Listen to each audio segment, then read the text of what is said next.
The entire courtroom erupted in laughter when the judge eyed my stained apron and asked if a waitress really expected to manage millions of dollars.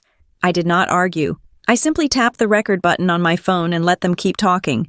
What they did not know was that I used to stand right where their lawyers were standing. The woman who left me everything had predicted this exact humiliation, down to the last detail. My name is Chloe Thomas, and as I stood in the center of the 17th District Court of Travis County, I could feel the weight of every single eye in the room pressing down on my shoulders. The air conditioning was humming a low mechanical drone, but it did not do much to combat the stifling heat of the Texas summer that lingered on everyone's skin. Or perhaps the heat I felt was just the burning humiliation that was currently being orchestrated for the entertainment of the gallery. I was 31 years old. I was wearing a charcoal gray suit that I had purchased from a discount rack 3 years ago. The fabric was a cheap polyester blend that shined awkwardly under the harsh fluorescent lights of the courtroom, and the hem of the skirt was beginning to fray ever so slightly. To the people in this room, the high-priced lawyers in their Italian wool, the clerks with their crisp shirts, and my own family in their designer morning attire, I looked exactly like what they thought I was. I looked like a woman who was out of her depth. I looked like a mistake. I looked down at my hands, resting on the defense table. They were red and raw. The skin on my palms was dry, and there were deep, red indentations wrapping around my wrists. Those marks were fresh. They were the lingering ghosts of the apron strings I had tied too tight at 6 o'clock this morning. I had just come from an 8-hour shift at the diner, smelling faintly of old coffee grounds and bacon grease, a scent that no amount of cheap perfume could fully mask. I had scrubbed my hands in the courthouse bathroom for 10 minutes, but the red lines remained, a brand of my station in life. Judge Randall Keene sat high above me, framed by the seal of the state of Texas. He was a man who enjoyed the sound of his own voice, a man who treated his courtroom less like a hall of justice and more like a personal theater where he was the star performer. He adjusted his glasses, peering down at me over the rim with a look that was somewhere between amusement and disgust. "Miss Thomas," Judge Keene said. His voice boomed, amplified by the microphone, bouncing off the wood-paneled walls. "I have read the motion filed by the plaintiffs, and now I am looking at you." He paused for effect. He knew exactly what he was doing. He was playing to the crowd. "I have to ask," Keene continued, a smirk curling the corner of his lip. "Does a waitress brain really have the capacity to process the complexities of a multi-million-dollar estate? Or are we just hoping the numbers magically balance themselves like a check at a diner?" The laughter was immediate. It started from the plaintiff's table, a sharp, cruel sound, and rippled backward into the gallery. It was not a raucous belly laugh. It was worse. It was the polite, sneering chuckle of the upper class, the sound of people who believe they are naturally superior, enjoying the confirmation of their bias. They were laughing at the idea of me. They were laughing at the absurdity of a woman who pours coffee for tips thinking she could manage an investment portfolio. I did not flinch. I did not look down. I did not let a single tear well up in my eye. Instead, I slowly moved my right hand into the pocket of my blazer. My fingers brushed against the cool glass of my smartphone. I felt for the volume button and the distinct tactile ridge of the case. I pressed the screen once, a practiced, subtle motion. Inside my pocket, the voice recorder app was running. The little red waveform was dancing in the darkness, capturing every snicker, every insult, every violation of judicial impartiality. "Keep talking," I thought, keeping my face a mask of bewildered innocence. "Please, Judge Keene, say more. Dig the hole deeper." I looked over at the table to my left. My mother, Gwen, was sitting there. She was the picture of elegant grief, or at least, the performance of it. She wore a black dress that I knew cost $2,000, her hair perfectly coiffed, a single strand of pearls resting against her neck. She wasn't looking at me. She was looking at the judge, offering a small, sad nod, as if to say, "Yes, Your Honor." It is tragic how deluded my poor daughter is. Next to her sat Trent, my half-brother. Trent was the golden boy. He was 2 years older than me, with the kind of jawline that suggested money and the kind of eyes that suggested he had never heard the word no in his entire life. He was checking his watch. He looked bored. For Trent, this wasn't a family tragedy. It was an administrative hurdle. He wanted the assets. He wanted the liquidity. And I was just a piece of gum stuck to the bottom of his Italian loafer. He caught me looking at him and offered a small, pitying shake of his head, as if he were disappointed in me for dragging this out. Their lawyer, Caleb Rourke, stood up. Rourke was a legend in Travis County, a shark who smelled blood in the water from miles away. He was a large man who used his physical presence to intimidate, and he moved with the confidence of someone who golfed with the judge on weekends. "Your Honor," Rourke said, his voice smooth and rich like caramel, "we do not mean to be cruel to Miss Thomas. We are simply being realistic. The estate of Evelyn Harrow is vast. It involves complex financial instruments, commercial real estate holdings, and charitable trusts. It requires a level of sophistication and experience that—" He paused, turning to gesture at me with an open hand. "That the defendant simply does not possess." Rourke walked back to his table and picked up a large exhibit board. He walked it over to the jury box, though there was no jury today. Only the judge, and then turned it so the entire room could see. It was a photograph. It was a high-resolution image of me, taken just yesterday. I was standing behind the counter at the diner, hair frizzed from the humidity, a smear of ketchup on my sleeve, looking exhausted as I balanced a tray of dirty dishes. I remembered that moment. I remembered the flash. I had thought it was just a tourist taking a picture of the retro decor. "Exhibit A," Rourke announced. "This is the proposed executor in her natural element, serving burgers, wiping tables. Now, there is dignity in all labor, Your Honor. But we have to ask ourselves, is a woman who struggles to keep up with the lunch rush equipped to handle the fiscal responsibility of an 8-figure estate?" The judge chuckled again. "Point taken, Mr. Rourke. The court appreciates the visual aid." My mother put a hand over her mouth, feigning embarrassment on my behalf, but I could see the cold calculation in her eyes. This was their strategy. They didn't need to prove I was a criminal. They didn't need to prove I was malicious. They just needed to paint a picture of me that was so pathetic, so incompetent, that the court would step in to protect the assets for my own good. They were banking on the class prejudice of the court system. They were banking on the fact that a waitress is seen as less intelligent, less capable, and less human than a wealthy heir. And honestly, it was a good strategy. If I were actually who they thought I was, I would be crumbling right now. I would be crying. I would be begging them to stop showing the picture. I would be signing whatever settlement papers they shoved in front of me just to make the humiliation stop. But they didn't know. They didn't know that the waitress brain they were mocking had graduated summa cum laude. They didn't know that the woman in the cheap polyester suit had spent 5 years at Summit and Vail, one of the most prestigious litigation firms on the East Coast. They didn't know that I had drafted motions more complex than Rourke's entire career while I was still an intern. I looked at the photograph Rourke was parading around. I looked at the ketchup stain on my sleeve in the picture. I remembered that shift. I had worked a double because one of the other girls had a sick kid. I was tired in that photo. Yes, but I wasn't stupid. Evelyn Harrow, the woman who had left me everything, the woman whose legacy they were trying to tear apart, had warned me about this. "They will come for you, Chloe." She had told me, sitting on her porch in the hill country, watching the sun set over the scrub oaks. "They won't attack your character first. They will attack your competence. They will try to make you feel small so they can feel big. Let them. I took a deep breath, inhaling the stale air of the courtroom. I forced my posture to remain slumped. Just a fraction. I kept my eyes wide and slightly fearful. I was giving them the show they paid for. "It is simply a matter of stewardship," Rourke continued, sensing he had the room in the palm of his hand. "The family is willing to offer Miss Thomas a generous stipend. We are willing to set up a trust for her, managed by competent professionals.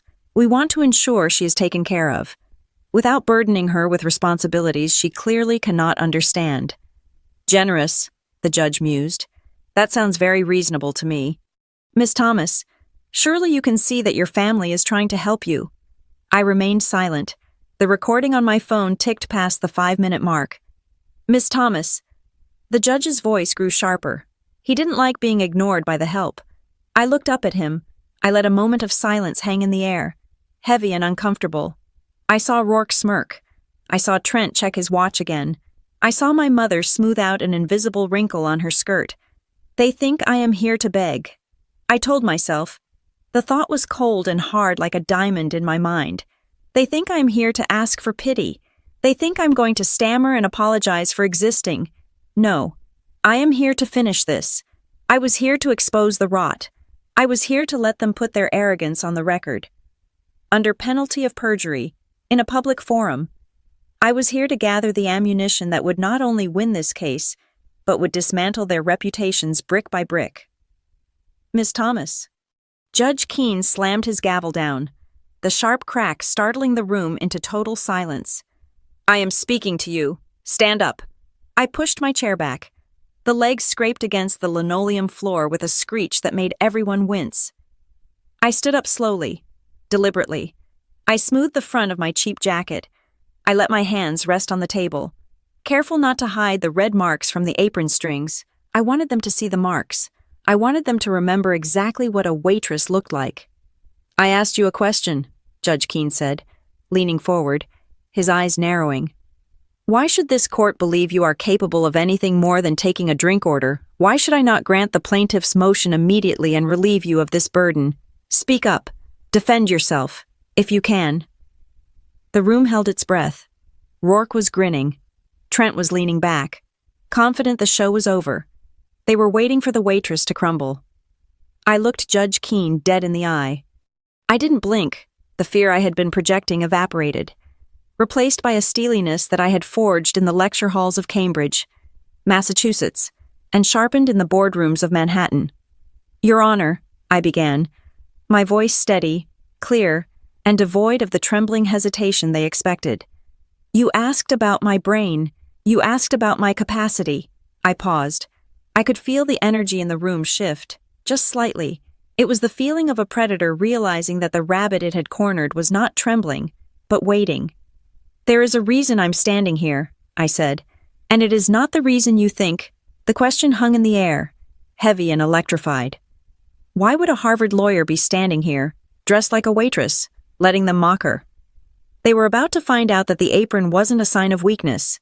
It was a trap, and they had all just walked right into it. To understand why I stood silent in that courtroom while a judge mocked my intelligence, you have to understand the woman who taught me the power of silence. Her name was Evelyn Harrow.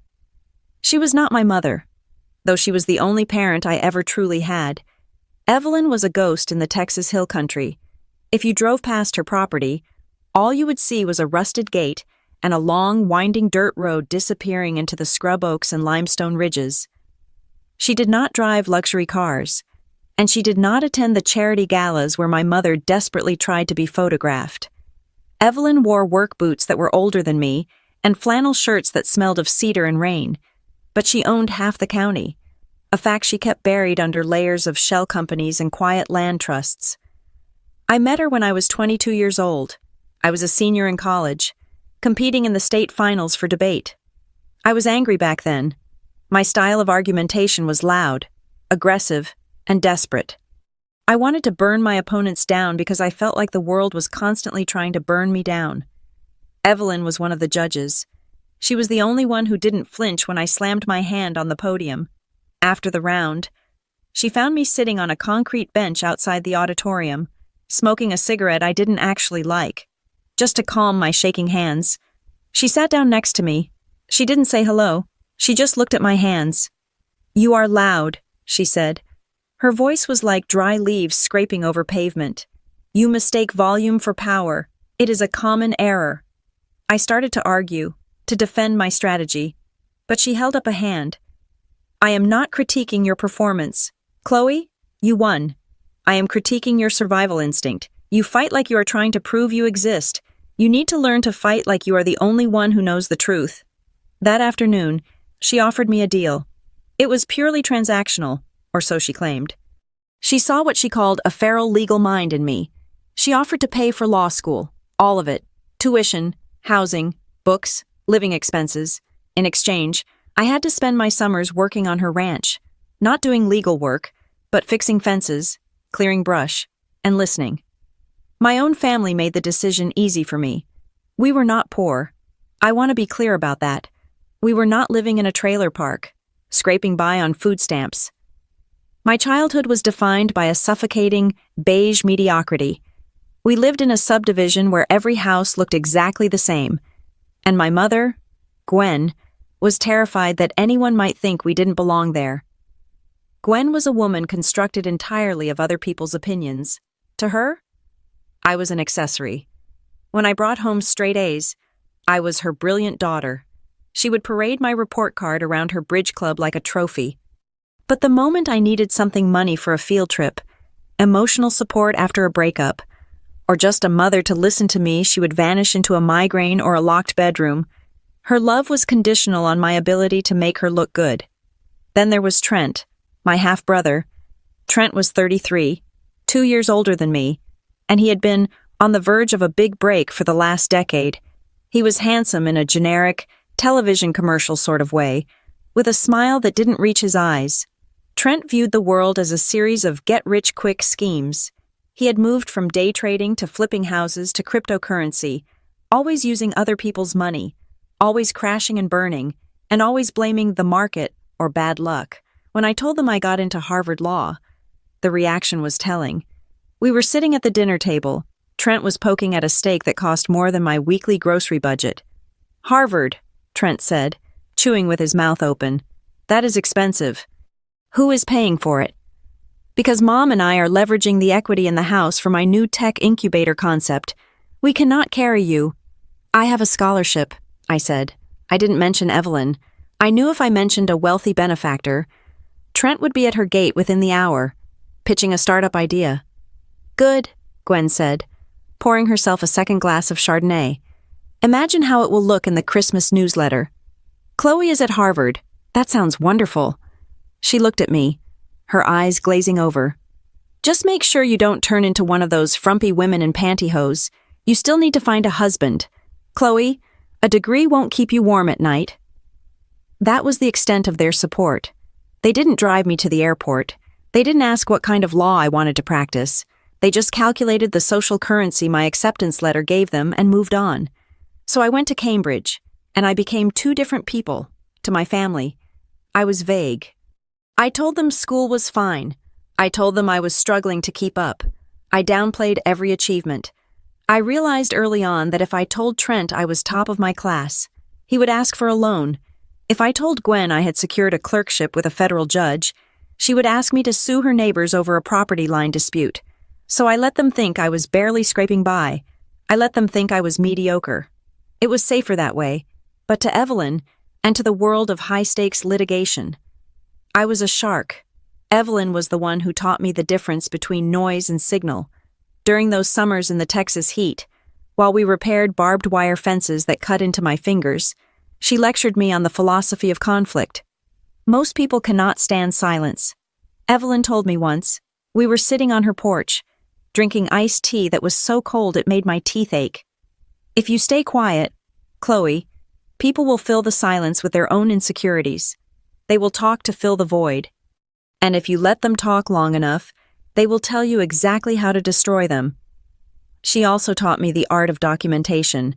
Evelyn kept journals of everything, not feelings, but facts, weather patterns, cattle prices, conversations with contractors. "Memory is a liar," she said. "Ink is truth. Never enter a room without a way to record what happens. People lie to themselves, but they cannot lie to a timestamp."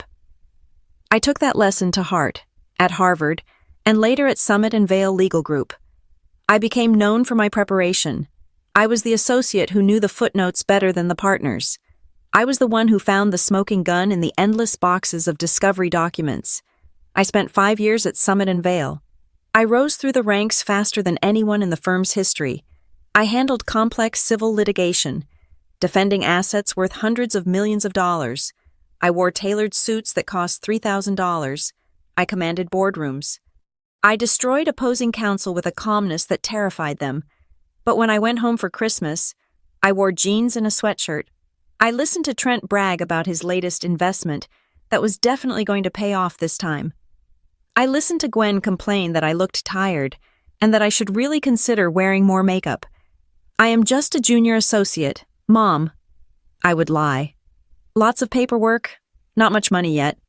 Well, Trent would sneer, sipping a craft beer he didn't pay for. Maybe you just don't have the killer instinct. Chloe, business is about aggression. You have always been too soft. I would just smile and drink my water. Silence. Then, 6 months ago, Evelyn called me. Her voice was weak. It sounded like paper tearing. She didn't tell me she was dying, but I knew. I took a leave of absence from the firm telling my colleagues I had a family emergency and flew back to Texas. Evelyn was in her bedroom, looking out the window at the hills she loved. She was small now, the cancer having eaten away the sturdy woman who used to lift hay bales, but her eyes were still sharp, burning with that terrifying intelligence. She didn't want to talk about her will. She didn't want to talk about the cancer. She wanted to talk about me. You have been hiding, she said. It wasn't a question. I have been protecting myself, I answered, sitting by her bedside. From them, she gestured vaguely towards the city, towards where my mother and brother lived. Yes, they would drain me dry if they knew. Evelyn nodded slowly. She reached out and took my hand. Her grip was frail, her skin like parchment paper. I have made arrangements, Chloe, complicated arrangements, because I know you are strong enough to handle the money, but I do not know if you are strong enough to handle the hate. I don't care if they hate me, Evelyn. You think you don't, she whispered, but blood is a heavy chain. When I am gone, they will come for what is mine. They will think it should be theirs, and when they realize I gave it to you, they will try to break you. She pulled me closer, her eyes locking onto mine with an intensity that frightened me. They will drag you into the mud. They will try to humiliate you. There will be a moment. Chloe, inside a courtroom. I can see it as clearly as I see you now. Someone will look at you, and they will laugh. They will call you stupid. They will call you unworthy. I felt a chill run down my spine, despite the Texas heat. What do I do? I asked. Evelyn smiled, a dry, thin expression. You do what I taught you. You let them laugh. You let them think they have won. You let them expose their greed and their arrogance, and you write it all down. She squeezed my hand one last time. Promise me, she rasped. Promise me you won't interrupt them while they are digging their own graves. I promise, I said. Evelyn died 3 days later. She went quietly, in her sleep, just as the sun was coming up over the ridge. I was the one who found her. I was the one who closed her eyes. I called the funeral home. Then I called my mother. Evelyn died, I said. Oh, Gwen said. There was a pause. I could hear the television in the background. Wasn't she that rich woman who paid for your school? Did she leave anything for you? I don't know. I lied. Well, Gwen said, her voice perking up. Trent is struggling right now. If she left you anything, you need to remember that family helps family. We raised you. Chloe, don't forget that. I hung up the phone. I looked at Evelyn's peaceful face. I thought about the notebook stacked in her study. I thought about the recording app on my phone. I didn't know the specifics of the will yet. I didn't know that Evelyn had appointed a specific executor or that she had anticipated Trent's exact reaction. But I knew one thing, the war had started. And my family thought they were fighting an unarmed waitress. They had no idea they were declaring war on a partner from Summit and Vale. That was the last time I cried. Since that morning, I had been nothing but ice. I returned to my life, or rather, the version of my life that I allowed them to see. I waited for the probate process to begin. I waited for the reading of the will, and I waited for the laughter that Evelyn had promised me was coming. The silence following Evelyn's death was not peaceful. It was heavy, like a woolen blanket soaked in ice water. There was no grand bedside confession, no cinematic final breath. She simply ceased to be. One moment she was the most formidable woman in Texas, and the next, she was a memory. The doctor listed the cause as cardiac arrest, secondary to her long battle with cancer. It was clinical. It was reasonable. It was painfully ordinary. But the machinery of death is rarely quiet for long. 2 days after the funeral, a small, private affair that my family did not attend because they claimed the drive to the hill country was excessive, I received a call from Howard Lasker. Howard was Evelyn's personal attorney, a man who looked like he had been carved out of the same limestone as the courthouse. He was dry, humorless, and possessed a mind like a steel trap. The reading is scheduled for Thursday at 10 o'clock. Howard told me, "Your mother and brother have been notified. They have confirmed their attendance with remarkable speed." I arrived at Howard's office in downtown Austin 15 minutes early. The waiting room smelled of lemon polish and old leather. I sat in the corner, staring at a painting of a cowboy weathering a storm, trying to keep my breathing steady. I was not nervous about the money. I was nervous about the performance I was about to witness. At 9:55, the elevator doors slid open. Gwen and Trent walked in. They looked like they were walking onto a movie set. Gwen was wearing a black veil, which felt absurdly dramatic for a woman she had met exactly twice in her life. Trent was wearing a suit that was too tight in the shoulders, checking his phone as he walked. "Chloe," Gwen said, swooping in for a hug that involved no actual contact. She smelled of expensive floral perfume. "You look tired. Are you eating?" "You look pale." "I am fine." "Mom," I said, stepping back. Trent didn't even look up from his screen. "Sad business," he muttered. "Is the executor here?" "I have a meeting at 1 o'clock with some angel investors. I need to know the timeline on the liquidity event." He wasn't asking about Evelyn. He was asking when the check would clear. We were ushered into the conference room. Howard Lasker sat at the head of a long mahogany table. He did not stand up. He did not offer condolences. He simply opened a thick file folder and adjusted his spectacles. "This is the last will and testament of Evelyn Marie Harrow," Howard announced. His voice was flat, stripping the room of any potential emotion. Trent leaned forward, his elbows on the table. "Let's skip the preamble. Mr. Lasker, we know Evelyn was fond of Chloe. We expect there to be some provisions. Just give us the numbers." Howard looked at Trent over the rim of his glasses. The look lasted 3 seconds, long enough to make Trent shift uncomfortably in his chair. Then, Howard began to read. The first few minutes were standard legal boilerplate. Debts to be paid, funeral expenses covered. Then came the distribution. "To my acquaintances, Gwen Thomas and Trent Thomas," Howard read. Trent bristled. "Acquaintances. We are family by extension." Howard ignored him. "I leave the sum of $5,000 each. This amount is intended to cover any travel expenses incurred during their visit to my memorial. Furthermore, to Trent Thomas, I leave my collection of Reader's Digest magazines from 1980 to 1990, as I believe he may find the advice within them educational." The silence in the room was absolute. It was so quiet, I could hear the hum of the hard drive in Howard's laptop. Trent's face turned a blotchy shade of red. "Is that a joke?" "I assure you, Mr. Thomas, Mrs. Harrow was not known for her comedy." Howard said. He turned the page. "To Chloe Thomas, I leave the remainder of my estate. This includes the Harrow Ranch in Gillespie County, the commercial properties in downtown Austin, the diversified stock portfolio, and all liquid assets held in the blind trust. The estimated value of the estate is—" Howard named a number. It was a large number. It was the kind of number that changes lives. It was the kind of number that ruins people. For 10 seconds, nobody moved. Gwen's mouth hung slightly open, her eyes darting from Howard to me, doing the mental math.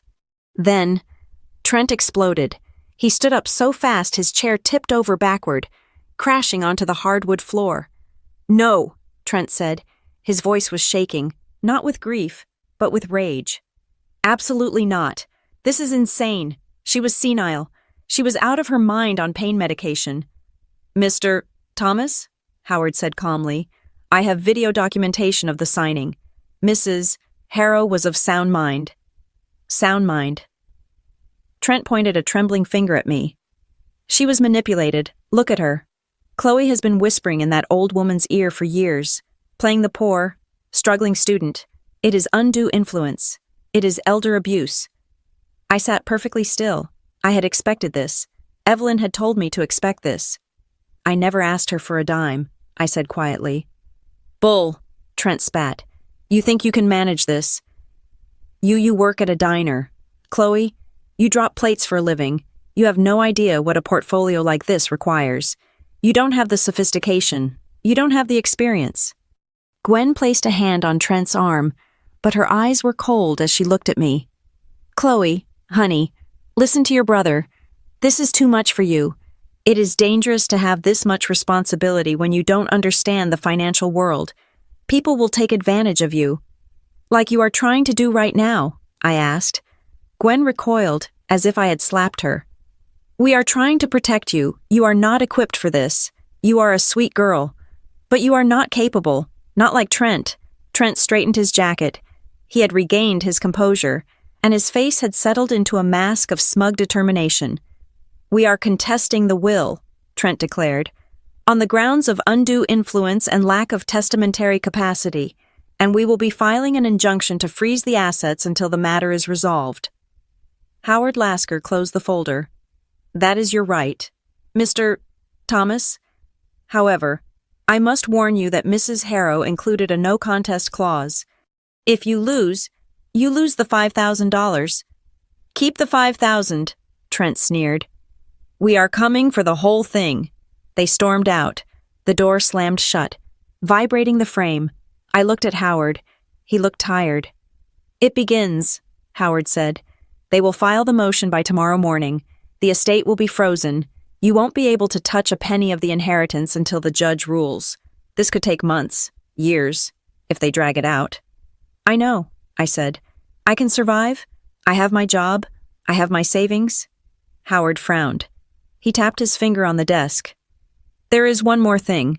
Chloe, it is a bit of a complication." My stomach tightened. "What complication?"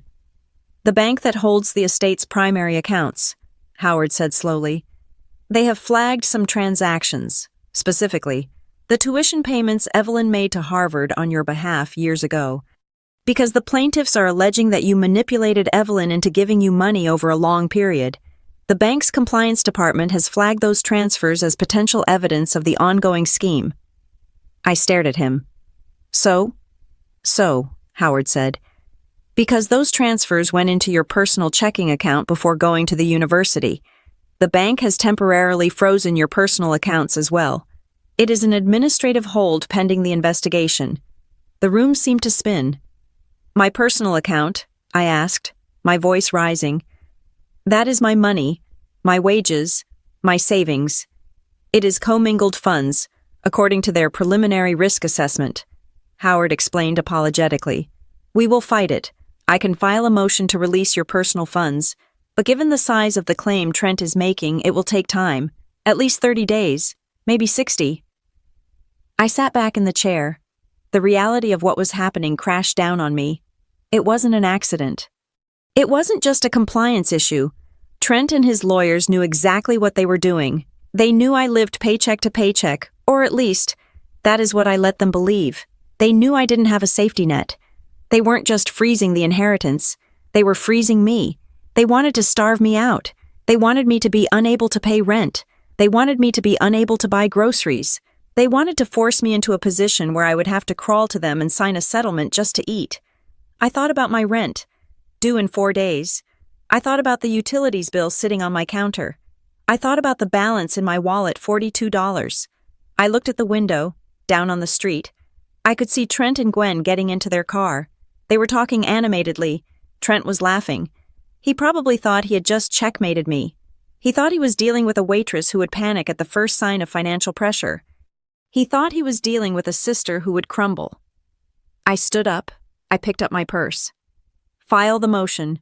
"Howard," I said. My voice was calm, terrifyingly calm. "Let them freeze it. Let them freeze everything." Howard looked at me with a spark of interest. "You are going to be in a very difficult position. Chloe, you might lose your apartment." "I know," I said. I walked to the door. I touched the handle, the cold metal grounding me. "They think hunger will make me obedient," I said, looking back at the old lawyer. "They forgot that I know how to hunt." I walked out of the office and into the heat of the Texas afternoon. I had no access to my inheritance. I had no access to my savings. I was a Harvard-educated lawyer with $42 to my name and a war to fight. I took my phone out and dialed the number of the diner where I had been working weekends. "Hey, it is Chloe," I said when the manager answered. "I need more shifts. Put me on the schedule for every morning and every night you have open. Yes, start tomorrow." I hung up. I wasn't going to beg. I was going to work. And every table I wiped, every dollar I earned the hard way, was going to be one more piece of evidence against them. They wanted to paint me as a helpless girl, fine.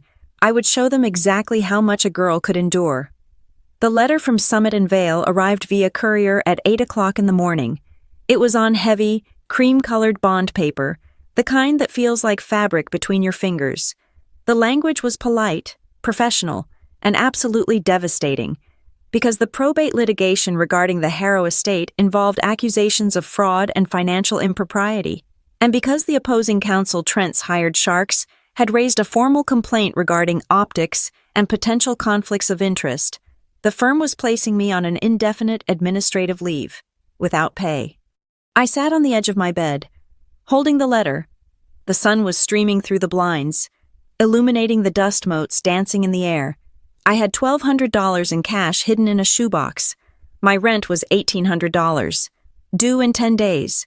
My checking account was frozen. My savings account was frozen. And now, my salary was gone. I didn't scream. I didn't throw the lamp against the wall. I just folded the letter and placed it in the drawer of my nightstand. This was the squeeze.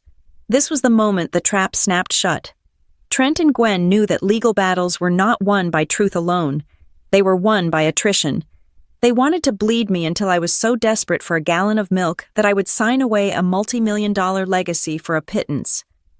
I put on my shoes. I walked out of my apartment and down the street to the Juniper and Oak Cafe. Sarah, the owner, was behind the counter, wrestling with a stubborn espresso machine. We had been friends since undergrad, before I went to law school and she went to culinary school. She knew who I was. She knew about Evelyn, but she didn't know the extent of the war I was fighting. "I need a job," I said. Sarah looked up, blowing a strand of hair out of her face. "You are a high-powered attorney. Chloe, you bill more in an hour than I make in a week.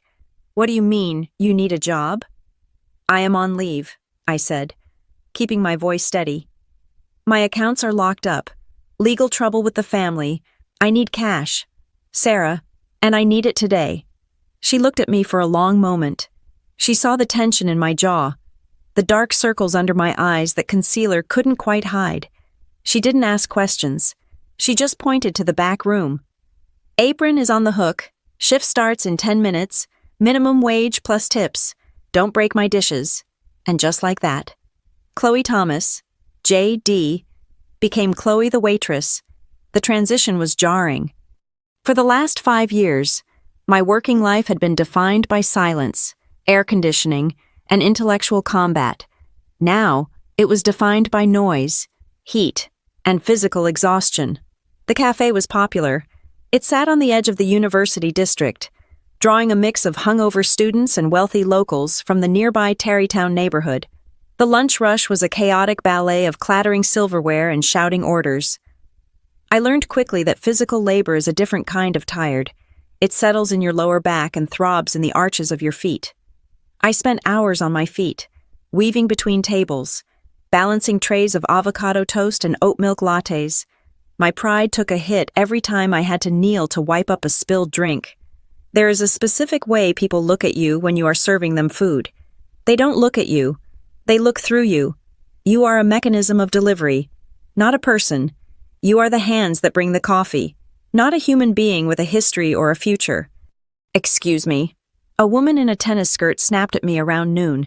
She held up her cup. "This is lukewarm. I specifically asked for extra hot. Is it difficult to follow simple instructions?" I looked at the steam rising from the cup. It was clearly hot.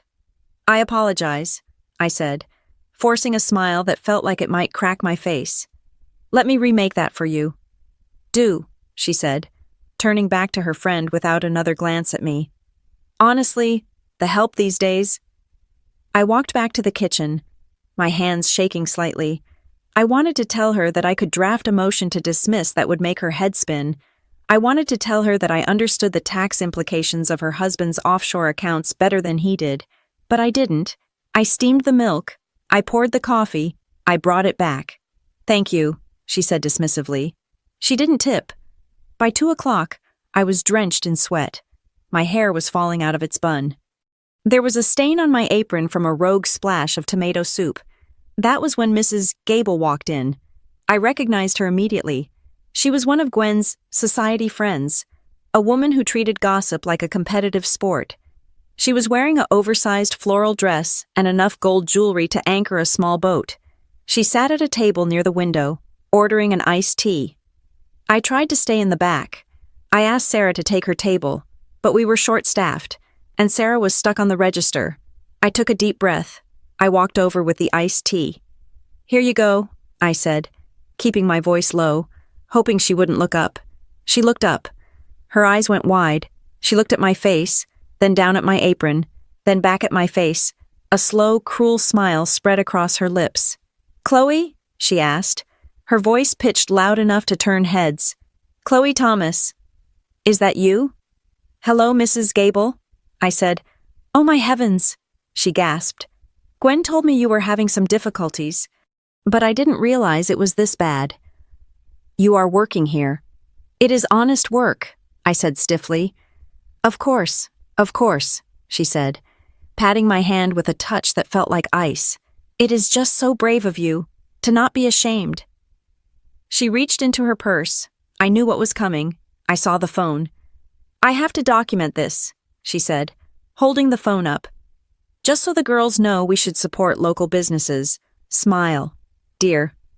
Click. I didn't smile. I just stood there, holding the empty tray, while she took a digital souvenir of my poverty. "That will be $4, I said. She handed me a $5 bill. "Keep the change.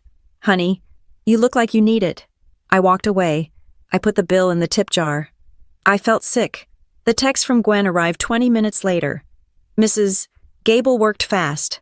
What are you doing?" The message read. "You are embarrassing the family. I have people calling me asking why my daughter is serving coffee like a common dropout." I didn't reply.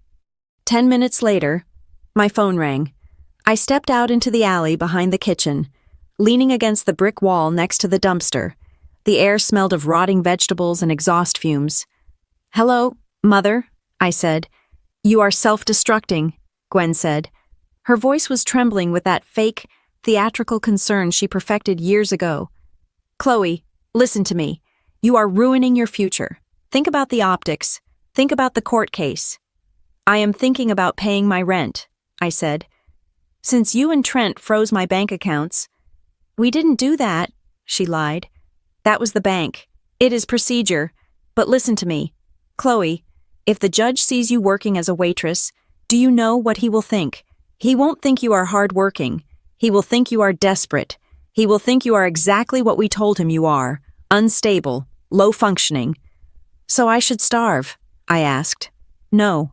Gwen sighed. "You should be reasonable. Trent wants to help you. He is your brother.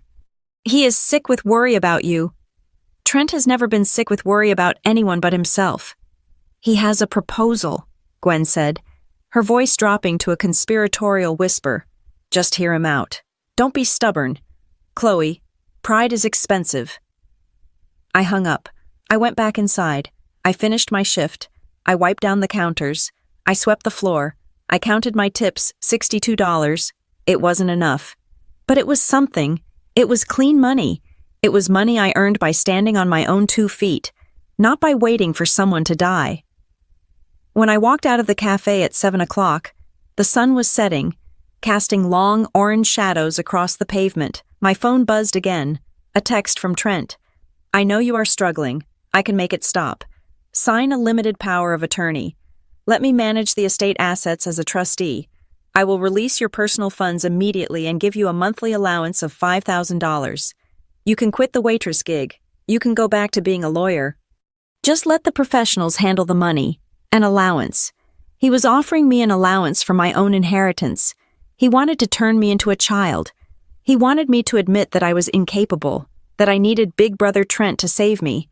If I signed that paper, the lawsuit would vanish. The frozen accounts would open. I could go back to my comfortable life. All I had to do was agree that I was stupid.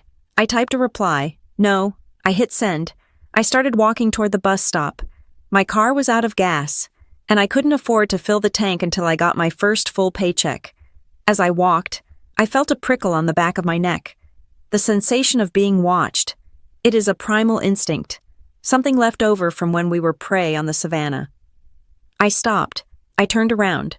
Across the street, parked in a loading zone, was a nondescript gray sedan. The windows were tinted, but the driver's side window was rolled down just an inch. I saw the glint of a lens, a long lens. Someone was taking pictures of me. They were documenting my walk to the bus stop. They were documenting my uniform, my stained shoes, the fatigue in my posture. It wasn't just Mrs. Gable's gossip. This was a professional. Trent had hired a private investigator. They were building a narrative. They were going to walk into court and say, "Look at her. She is destitute. She is working a menial job. She is living in squalor. How can this woman possibly manage a commercial real estate portfolio? She can't even manage her own life." They were weaponizing my survival. I stood there on the sidewalk, looking at the lens. I wanted to run. I wanted to hide my face. The shame was a hot physical thing rising in my chest. I was a Harvard lawyer. I was a litigator. And here I was, being hunted like an animal. Then, I heard Evelyn's voice in my head, clear as a bell. Let them laugh. Chloe, let them think they see the whole picture. The man who underestimates his opponent is a man who has already lost. I didn't run. I reached into my bag and pulled out a book I had brought with me. It was a dense, leather-bound volume on advanced trust law and fiduciary duties. I held the book against my chest, ensuring the title was facing outward. But then I paused. No, that would be tipping my hand. That would be showing them I was fighting back. I put the book away. Instead, I straightened my spine. I lifted my chin. I looked directly at the car across the street, and I offered a small, tired smile. I turned and walked to the bus stop. Let them take the pictures. Let them have their evidence of my downfall, because what the camera couldn't see was the recording app running on my phone every time Gwen called. What the camera couldn't see was the notebook under my mattress where I was documenting every threat, every coercion attempt, every offer of an allowance. They thought they were gathering evidence to bury me. They didn't realize they were providing the shovel. I got on the bus. I paid my fare with the crumpled bills from the tip jar. I sat in the back, surrounded by tired people coming home from their own long shifts. I closed my eyes and let the vibration of the engine rattle through my bones. I was tired. I was poor. I was being hunted. But I was not broken. Tomorrow, I would go back to the cafe. I would pour the coffee. I would wipe the tables. I would let them sneer. And I would wait for my day in court. Because when that day came, I wasn't going to be the defendant. I was going to be the executioner. The neon sign of the 24-hour diner flickered above me. But I was not there to serve coffee. I was there to meet the only person in Austin I trusted to help me bury my brother. Maya Ellison was sitting in a corner booth, nursing a black coffee. We had gone to law school together, survived the bar exam together, and while I had gone into high-stakes corporate litigation, Maya had chosen the muddy, bloody trenches of probate law. She knew where the bodies were buried because she usually helped dig the graves. I slid into the booth opposite her. I was still wearing my uniform from the cafe, smelling faintly of sanitizer and old grease. Maya was in a crisp navy suit, looking like she had just stepped out of a boardroom. "You look like hell, Chloe," she said. It wasn't an insult. It was a professional assessment. "I feel like hell," I admitted. "But I need you to tell me I am not crazy." I slid a thick manila envelope across the table. It contained copies of the motions Trent's lawyer, Caleb Rourke, had filed. The contest of the will, the freezing of the assets, the motion to remove me as executor due to incompetence. Maya didn't open it immediately. She looked at me, her dark eyes sharp and calculating. "I heard about the scene in court. Waitress brain. Rourke is losing his touch. That is sloppy. He is betting too hard on the judge's bias." "It worked," I said. Keene laughed. The whole room laughed. "Keene is a politician in a robe," Maya said. Finally opening the envelope, she scanned the documents, her eyes darting back and forth. She flipped pages, humming a low, dissonant note. After 5 minutes, she closed the file. Standard playbook, she said. They are not trying to win on the law. Chloe, they know they can't. To prove undue influence, they would need to show you isolated Evelyn, controlled her medication, or coerced her. You were in Boston for 90% of the last 5 years. The timeline doesn't fit the narrative. So why file it? To bleed you, Maya said flatly. Look at the procedural requests. They are asking for 10 years of financial records. They want depositions from every doctor Evelyn saw in the last decade. They are flooding the zone. They want to make this so expensive and so slow that you run out of money before we even get to trial. They are banking on the fact that you have bills to pay today, and the inheritance might not unlock for 2 years. They froze my personal accounts, Maya. They knew exactly where to hit. Of course they did, she said. It is a siege. They want you to panic. They want you to pick up the phone and say, "Okay, Trent, give me 50 grand, and I will walk away." I took a sip of water. I am not walking away. Good, Maya smiled, a predatory expression that made me miss working with her. Because we are not going to play defense. We are going to counterattack, but we have to be smart. We don't fight on emotion. We fight on process. Maya leaned in. Did Evelyn see a neurologist? Yes, I said. She had a checkup every 6 months. She was terrified of dementia. Her father had it. Perfect, Maya said. We subpoena the records, but we don't just get the notes. We get the raw data, the cognitive assessments, the mini mental state examination scores. If she was scoring 30 out of 30 while Trent claims she was senile, his case crumbles. I have something better, I said quietly. Maya raised an eyebrow. Evelyn knew this was coming, I said. She left a box with Howard Lasker. She called it her insurance policy. I haven't opened it yet because Howard wanted to wait for the right moment. But he gave me the inventory list. I pulled a folded piece of paper from my pocket. Video recordings, I read. Dated every month for the last 2 years. Each video begins with her reading the day's newspaper to establish the date, followed by a summary of her business decisions for that month. She explains why she sold the stocks, why she bought the land, and explicitly, why she was leaving the money to me. Maya let out a low whistle. She created a capacity dossier. That is brilliant.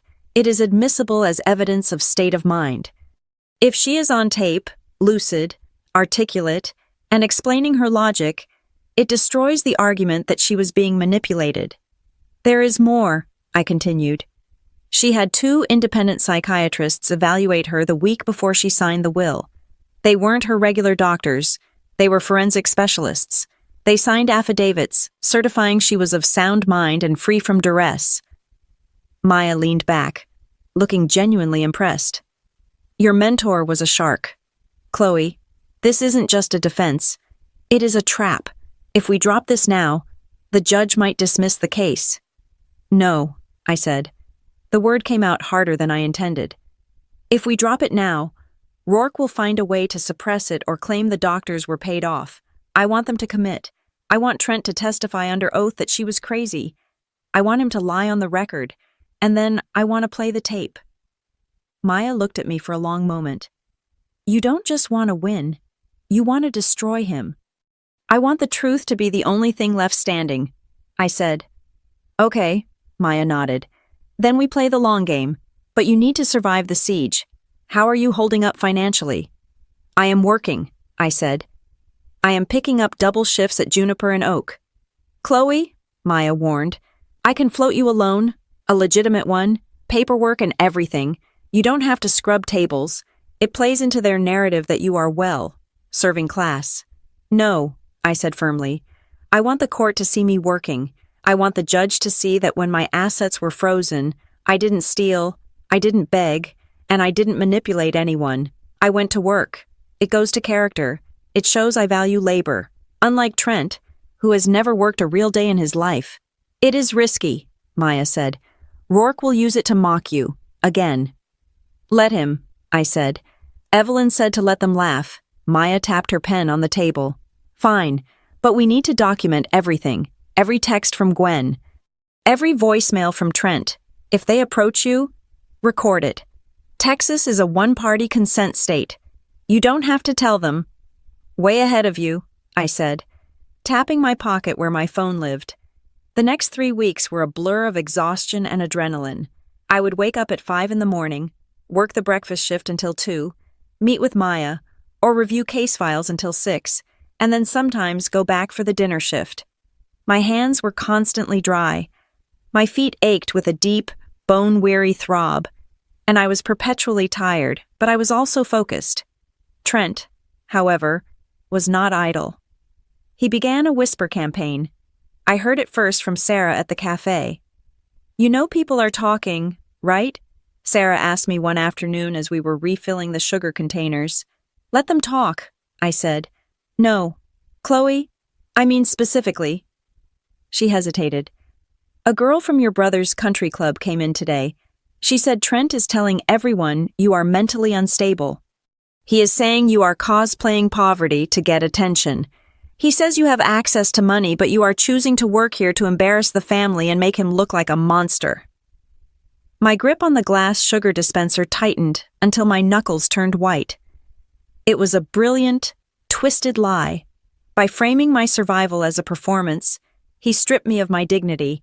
If I was really poor, I was pathetic. If I was faking it, I was manipulative. There was no winning with these people. He is terrified, I told Sarah. He knows that if people respect me, his story falls apart. That evening, Gwen started her bombardment. My phone lit up with message after message. Gwen, Chloe, please, I saw the pictures of you on Facebook. Someone posted you cleaning up a spill. It breaks my heart. Gwen, Trent is willing to be the bigger person. He just wants to stop this madness. Just sign the papers. Honey, we can have this all resolved by dinner. I will even help you pay off your student loans. Gwen, why do you hate us? We only want what is best for you. I didn't reply. I screenshotted every message. I uploaded them to a secure cloud server that Maya had set up. The timestamps told a story of harassment, not concern. She wasn't asking how I was. She was asking me to surrender. But the real turning point came on a rainy Tuesday night. I dragged myself home after a 10-hour shift. My apartment building was old, with a flickering light in the hallway that buzzed like an angry hornet. I was fumbling for my keys when I saw it. A plain manila envelope was taped to my door. There was no stamp, no return address, just my name, written in block letters with a black marker. My heart hammered against my ribs. Was this a threat? A subpoena. I unlocked the door, rushed inside, and locked it behind me. I threw the envelope on my kitchen table and stared at it for a full minute before I grabbed a knife to slit it open. Inside were 3 sheets of paper. They were printouts of emails.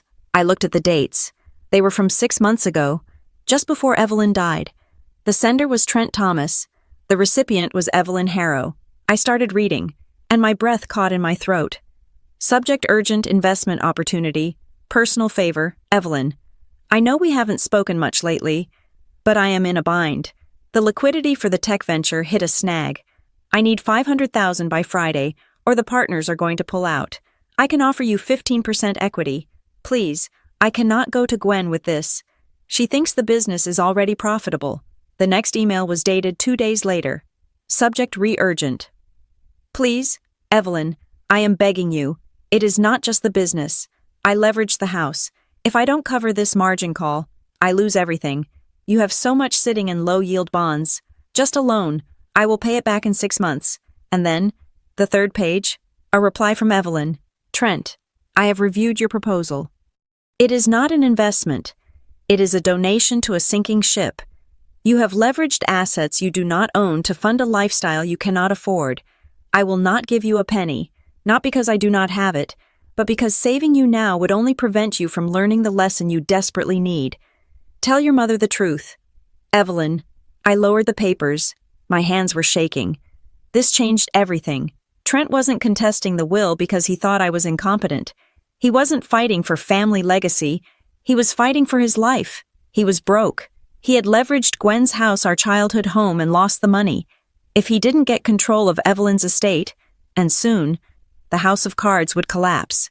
He needed the inheritance to cover his debts before Gwen found out she was homeless. That was why he was so aggressive. That was why he wanted a settlement.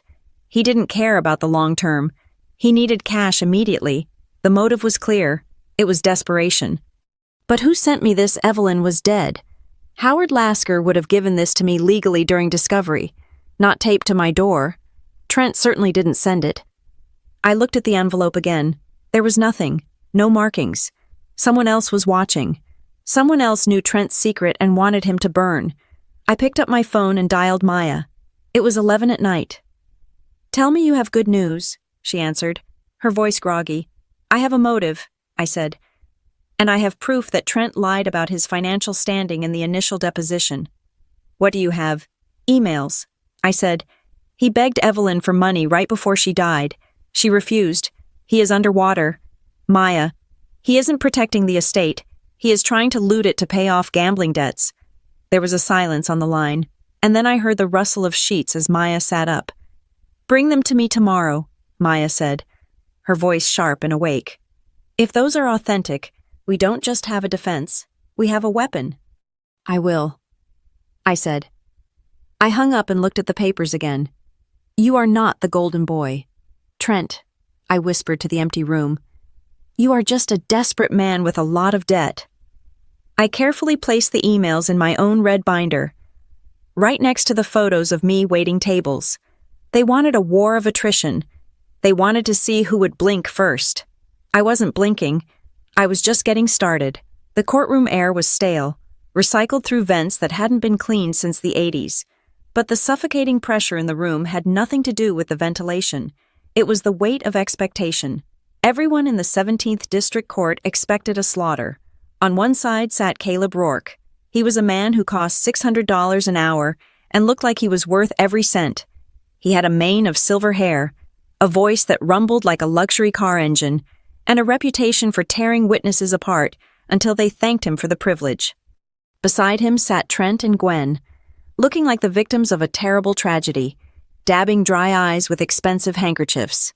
On the other side sat me, Chloe Thomas, the waitress. Judge Randall Keene presided over the bench like a king bored with his subjects. He had already made up his mind. I could see it in the way he didn't bother to look at my filings, only glancing occasionally at the clock, as if calculating how soon he could make his tea time. "Mr.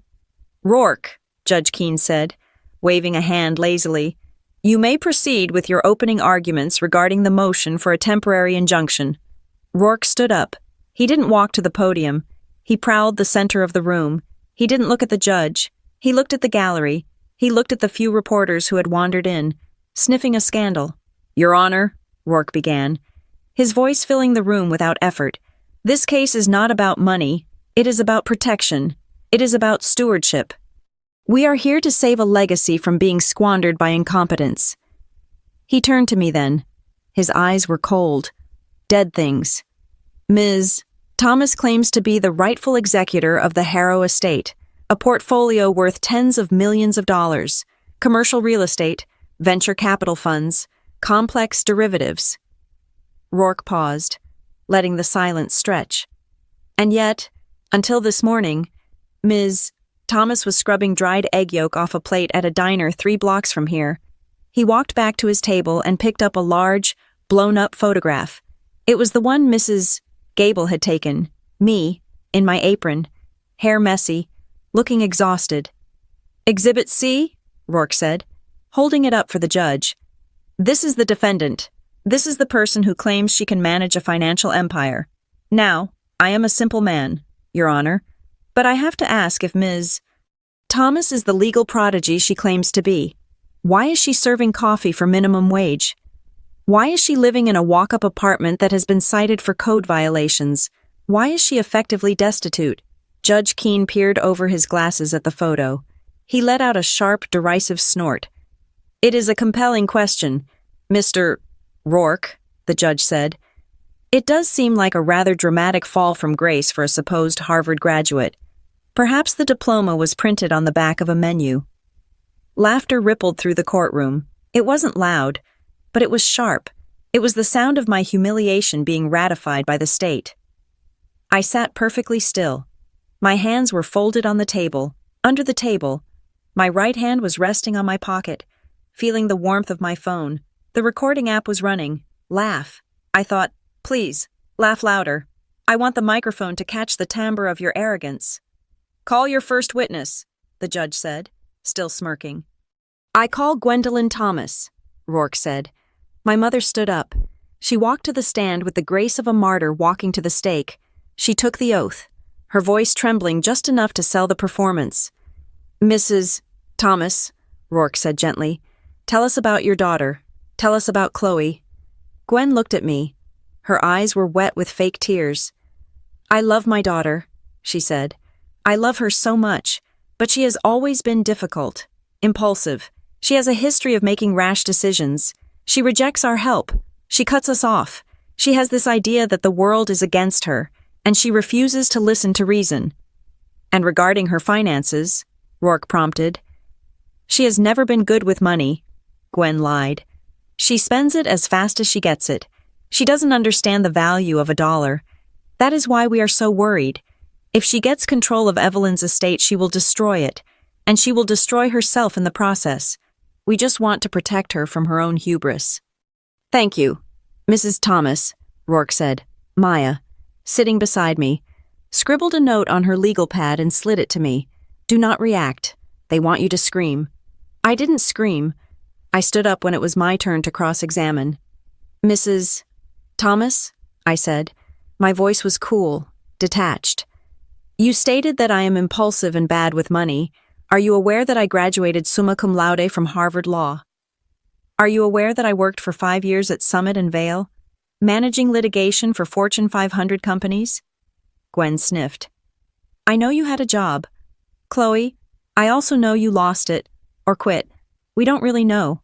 Do we? You are very secretive, just like you were secretive with Evelyn. Did I ever ask you for money, Mother? I asked. In the last 10 years, did I ever ask you for a single cent? Well, no, Gwen said, looking at the judge. But that is just your stubbornness. It doesn't mean you were solvent. No further questions, I said. I sat down. It wasn't a victory, but I had put it on the record. Then, Rourke called me to the stand. This was it. This was the moment they had been waiting for. Rourke buttoned his jacket and walked toward me like a hunter approaching a trapped animal. Ms. Thomas, he said, let us dispense with the pleasantries.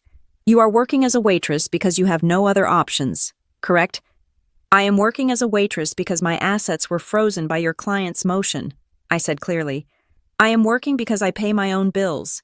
I do not live on credit. I looked directly at Trent when I said that. He flinched, just slightly. Noble, Rourke mocked. But let's talk about competence. The Harrow estate includes a diversified portfolio of municipal bonds, high-yield REITs, and private equity stakes. Do you even know what a REIT is, Ms. Thomas, or do you think it is a type of sandwich? The judge chuckled. Careful, Mr. Rourke. Don't confuse the witness with the lunch menu. More laughter. I looked at Rourke. I didn't blink. A real estate investment trust, I said, my voice projecting to the back of the room, is a company that owns, operates, or finances income-generating real estate, modeled after mutual funds. REITs pool the capital of numerous investors. To qualify as a REIT, a company must comply with certain provisions of the Internal Revenue Code. Specifically, it must distribute at least 90% of its taxable income to shareholders annually in the form of dividends. The room went quiet. Rourke blinked. He hadn't expected a textbook definition. I wasn't finished. Furthermore, I continued, Evelyn's portfolio is heavily weighted in commercial mortgage-backed securities. Given the current volatility in the office space sector, the prudent strategy would be to divest the Class B properties in downtown Austin and reallocate the capital into industrial logistics centers, which are currently seeing a 6% year-over-year growth in cap rates. That is what I intended to do before you froze the accounts. I stared at Rourke. Is there any other financial instrument you would like me to define for you? Counselor. Or shall we discuss the prudent investor rule and how your client's attempt to delay probate is actually a breach of fiduciary duty, causing active harm to the estate's value? Maya covered a smile with her hand. Rourke stood there for a second, his mouth slightly open. I had cornered him. I had proven, in 30 seconds, that I knew more about the assets than he did. But I had forgotten where I was. I had forgotten that in Judge Keene's courtroom, intelligence was not an asset if it came from the wrong person. Judge Keene leaned forward. He didn't look impressed. He looked annoyed. He looked like a man who had just been corrected by a servant. "Well," the judge drawled, his voice dripping with condescension, "that is a very pretty speech, Ms. Thomas. You must have memorized that quite thoroughly. Perhaps you read it on Wikipedia during your break." "I learned it at Harvard Law, Your Honor," I said. Right. Keene waved a hand dismissively. "The famous degree. But tell me this, if you are such a financial wizard. Why are you wearing a suit that looks like it came from a garage sale? Why are your hands red from scrubbing tables?" He leaned back, a cruel smile playing on his lips. "You see, Ms. Thomas, there is book smarts, and then there is street smarts. And frankly, looking at you, I have a hard time believing a waitress brain can truly grasp the nuances of multi-generational wealth management. You might know the definitions, but do you have the breeding for it?" "Genius waitress brain," the judge chuckled to himself, as if he had just invented the wittiest joke in history. "Now that is an oxymoron if I ever heard one." The courtroom erupted. Trent was laughing openly now, his head thrown back. Gwen was smiling behind her hand. Rourke was grinning like a shark. They were laughing at my logic. They were laughing at my defense. They were dismissing my education, my experience, and my entire existence because I wore an apron.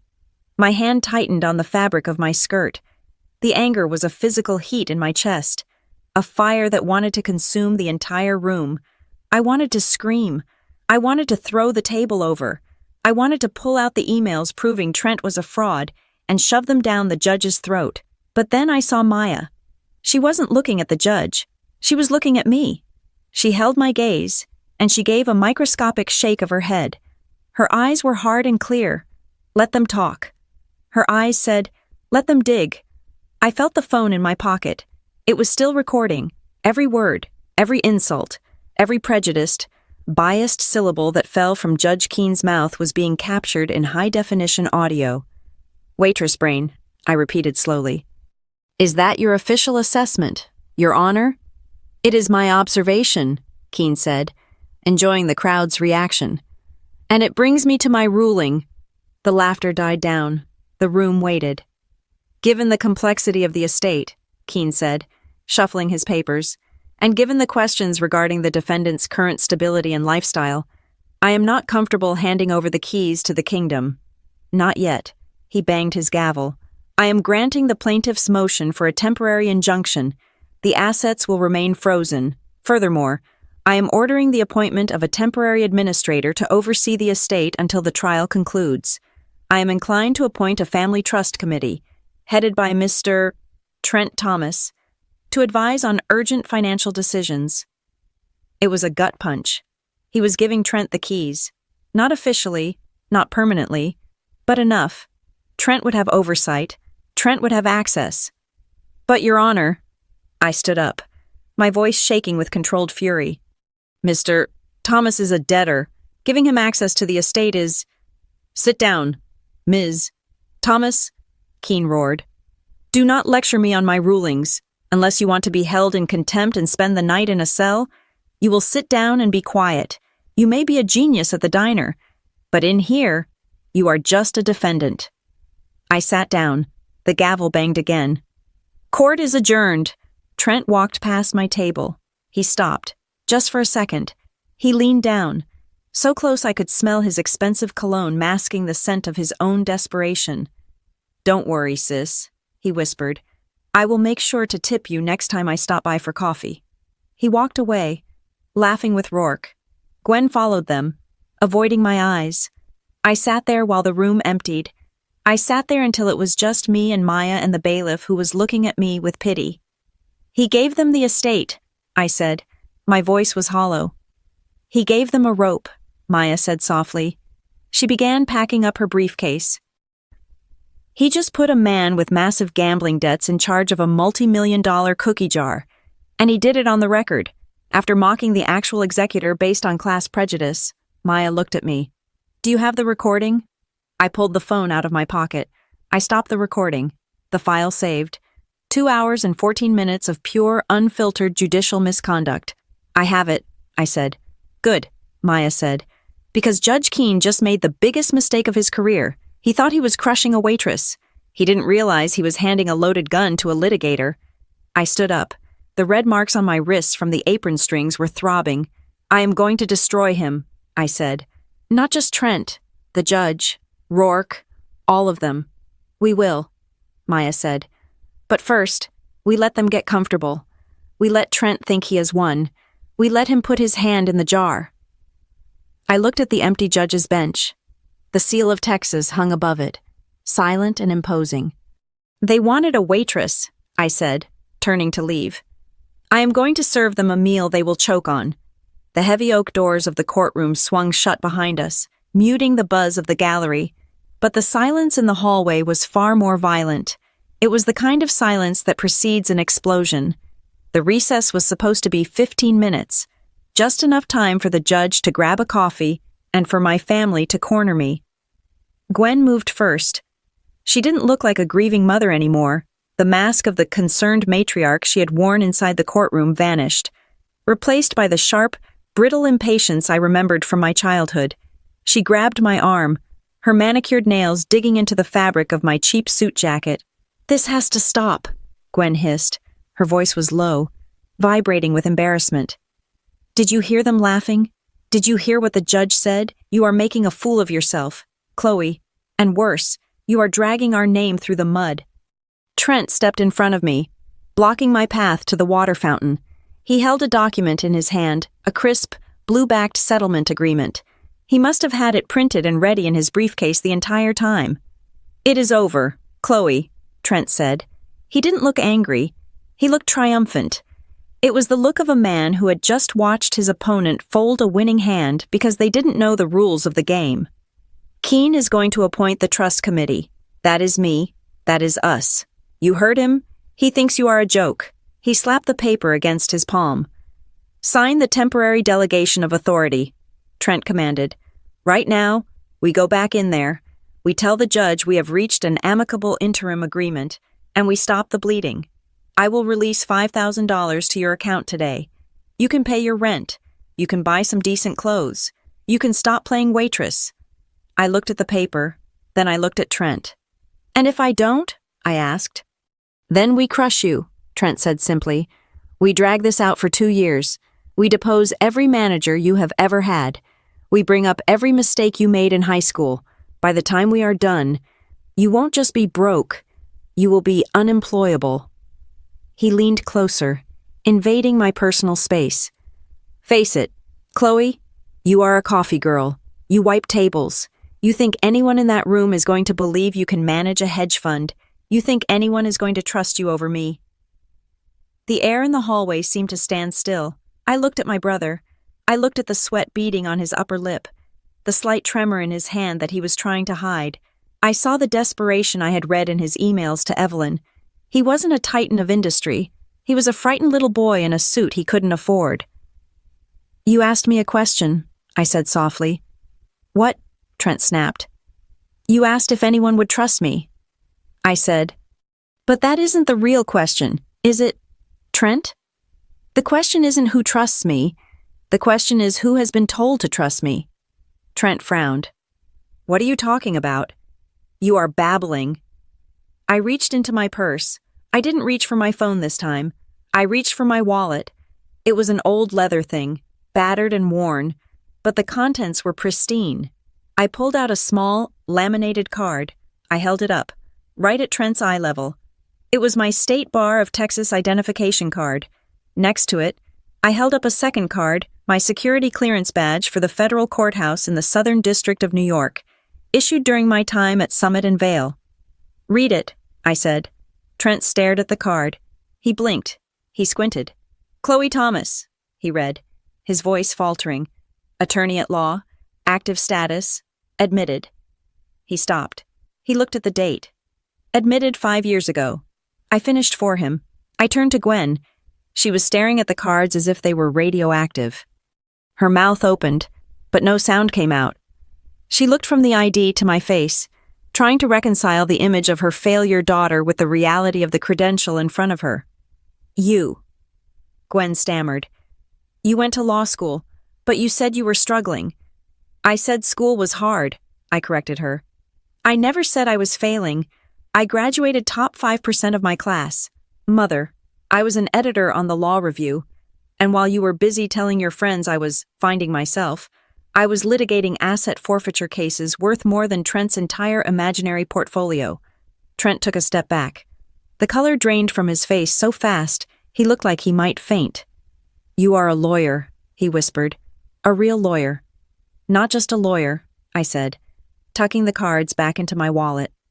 I am a litigator. My specialty is complex civil fraud and breach of fiduciary duty, which means, Trent, I know exactly what a leveraged margin call looks like. Trent flinched. The reference to his debt hit him like a physical blow. You set us up, he accused, his voice rising to a high, panic-stricken pitch. You hid this. You lied to the family. I didn't hide anything, I said, my voice cold and steady. I just stopped explaining myself to people who only hear what they want to hear. You wanted a waitress to look down on. I gave you one. You wanted to believe I was stupid because it made you feel smart. I let you. But I never lied. Trent, you just never asked. The bailiff opened the courtroom doors. All rise. Judge Keene is returning. Wait. Gwen grabbed my arm again, desperate now. Chloe, wait. We can talk about this. We don't have to go back in there yet. Let's just figure this out. I pulled my arm away from her grip. No, I said. We are done talking. Now, I am going to work. I turned and walked back into the courtroom. The atmosphere inside had not changed. It was still relaxed, jovial even.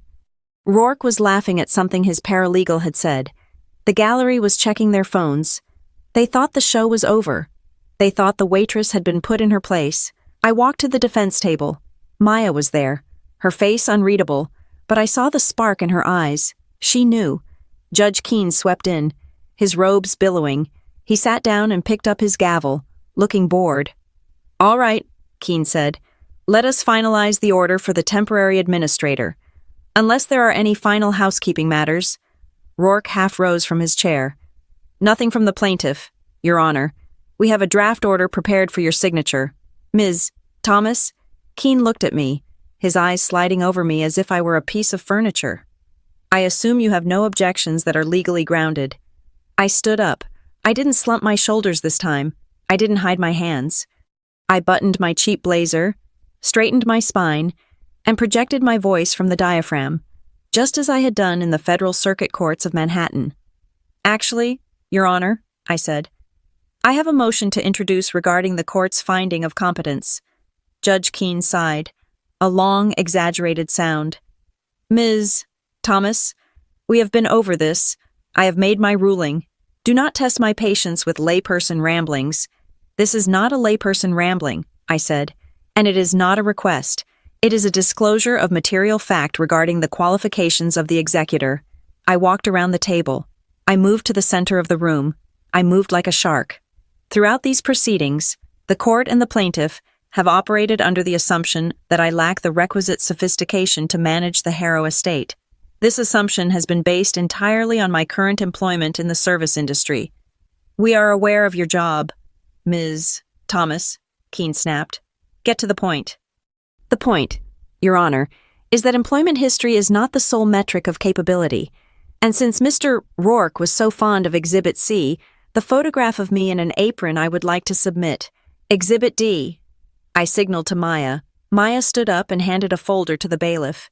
The bailiff walked it up to the bench. Rourke looked confused. He craned his neck to see what it was. Judge Keene opened the folder. I watched his face.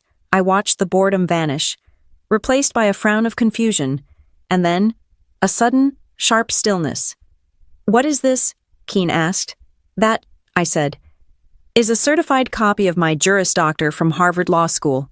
Behind it is my active license to practice law in the state of Texas, and behind that is a curriculum vitae detailing 5 years of employment as a senior associate at Summit and Vale Legal Group, specializing in high-value probate and trust litigation. The silence that fell over the courtroom was absolute. It was a vacuum. Rourke scrambled for the copy the bailiff had dropped on his table. I saw him read it. I saw his jaw literally drop. He looked at Trent. Trent was staring at the floor, refusing to meet anyone's eyes. You. Judge Keene looked at me, then at the paper, then back at me. You are an attorney. I am, I said. And more specifically, Your Honor, I am an attorney who has successfully argued cases involving the exact financial instruments Mr. Rourke claimed I could not define. I took a step closer to the bench. So, the question of my waitress brain is no longer a matter of speculation. It is a matter of record. The premise of the plaintiff's argument that I am incompetent due to a lack of education or experience is demonstrably false. It is a lie, and they knew it.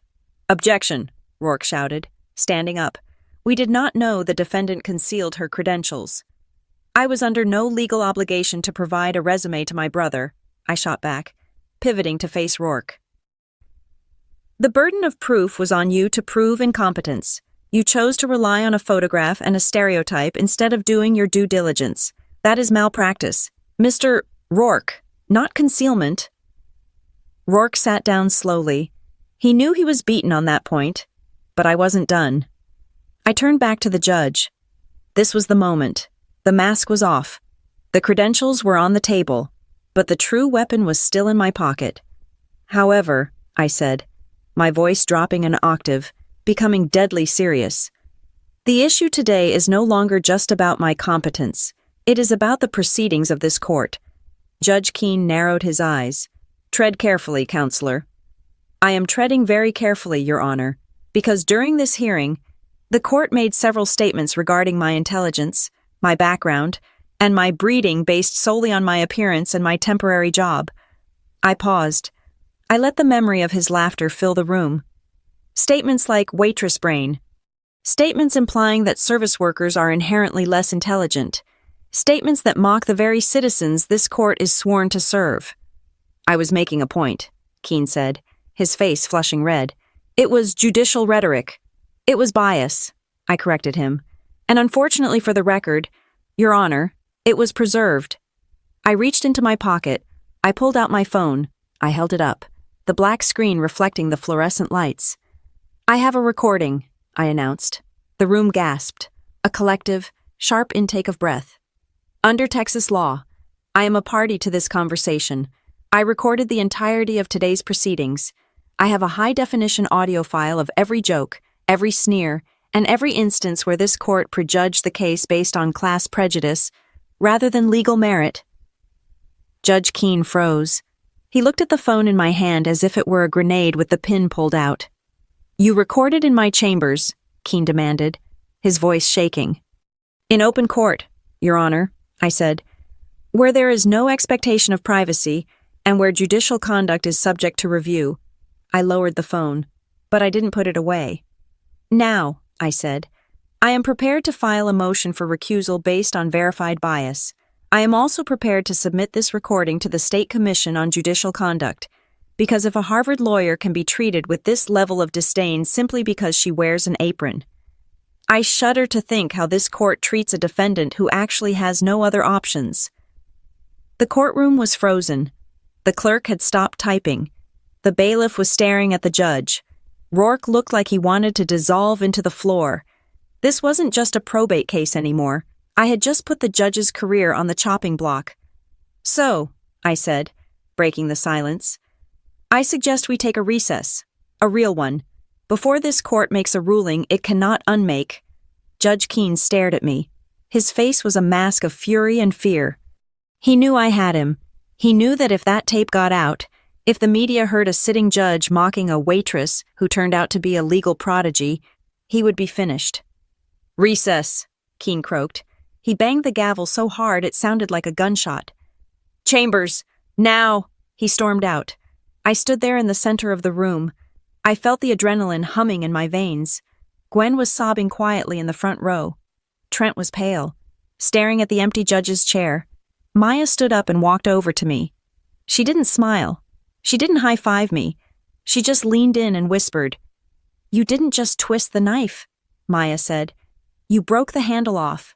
I told you, I said, looking at my family. I came here to finish it. The war wasn't over, but the battle for respect, I had just won that in a landslide. And now, I was going to make sure the truth had a very expensive price tag. The doors to the judge's chambers remained firmly shut for 45 minutes. In the legal world, a delay that long during a procedural hearing is an eternity. It is the silence of a system frantically trying to repair a breach in its own hull. I sat at the defense table, my back straight, my hands resting on the cool wood. The gallery was buzzing with whispered rumors, but I tuned them out. Beside me, Maya was typing furiously on her laptop, the click-clack of the keys, the only sound penetrating my focus. She wasn't just taking notes, she was drafting a formal motion for recusal. "We do not leak this," I said quietly, leaning in so only Maya could hear. I know the internet would love the audio of a judge mocking a waitress, but if we put it on social media, we look like we are trying to try the case in the court of public opinion. Rourke will claim we are tainting the jury pool, even if there isn't a jury yet. Maya stopped typing and nodded. Agreed. We keep it clean. We file it with the clerk. We submit a copy to the State Commission on Judicial Conduct. We follow the procedure to the letter. That way, when Keene falls, he cannot say he was pushed by a mob. He will have been pushed by the law. She hit a final key with a decisive snap. Done, Maya said. I am sending it to the printer in the clerk's office now. We are citing Canon 3 of the Texas Code of Judicial Conduct regarding bias and prejudice. We are attaching the transcript of your recording as Exhibit A. I watched the clerk's printer in the corner of the courtroom whir to life. The bailiff walked over, picked up the hot pages, and looked at them. His eyes widened. He glanced at me, then at the closed door of the judge's chambers, and then he walked the documents inside. Across the aisle, the mood had shifted from arrogant celebration to frantic damage control. Caleb Rourke was no longer laughing. He was huddled with Trent and Gwen, his face a mask of tight, controlled anger. He was whispering aggressively, his hand chopping the air. Trent looked pale. He kept glancing at the door where the judge had disappeared, as if praying for Keene to come back out and save him. Gwen was just staring at her hands, twisting a diamond ring around her finger, over and over again. They are scared, Maya observed. Rourke knows he just sat there and let a judge commit reversible error without objecting. It makes him look incompetent. It gets worse, I said. Look at Rourke's phone. He's checking his email. He is looking for an exit strategy. But Maya wasn't looking at Rourke anymore. She was looking at her own screen, her brow furrowed in concentration. She had opened a new browser tab and was scrolling through a website with a dark blue banner. Chloe, Maya whispered. Her voice had a strange edge to it. I need you to look at this. I slid my chair closer. What is it? I was looking into Trent's philanthropic endeavors, Maya said. Remember how he told the local paper he was going to be a pillar of the community once the inheritance settled? He made a big show of pledging a donation to a local nonprofit last week. He wanted to look like a benevolent heir. I remember, I said. He pledged $50,000 to the Travis County Arts and Heritage Foundation, money he doesn't have. Right, Maya said. But look who sits on the board of directors for the Travis County Arts and Heritage Foundation. She pointed to a name halfway down the list. Patricia Keene. I felt a cold chill run through my veins. Keene, I repeated. As in Judge Randall Keene's wife. Maya confirmed. She is the treasurer. Trent pledged $50,000 to a charity managed by the wife of the judge presiding over his case, and he did it a week before the hearing. I sat back, the implications crashing over me like a wave. This wasn't just bias anymore. This wasn't just a judge making a bad joke about a waitress. This was the appearance of a bribe. Whether money had actually changed hands or not didn't matter.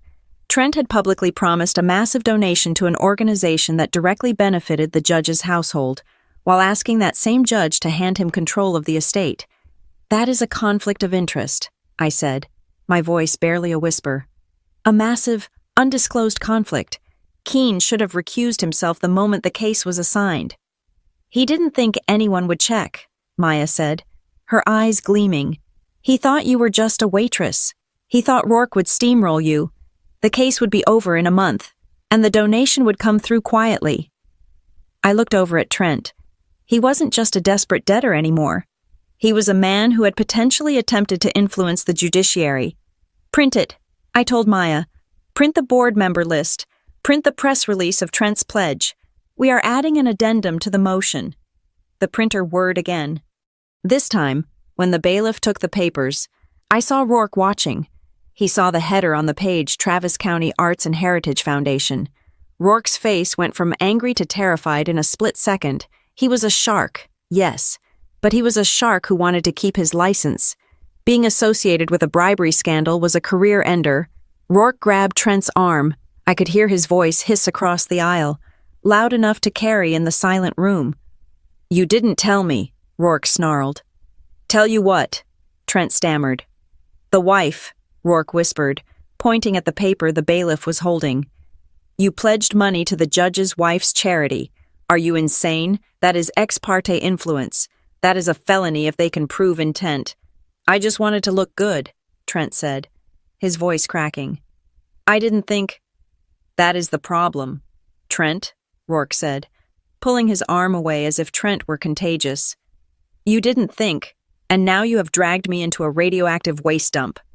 Rourke stood up. He walked a few paces away from the table, putting physical distance between himself and his client. It was a subtle move, but in the language of the courtroom, it was a scream. He was preparing to jump ship. The door to the chambers opened. Judge Keene walked out. He did not look like the arrogant king who had entered earlier. He looked gray. His shoulders were slumped.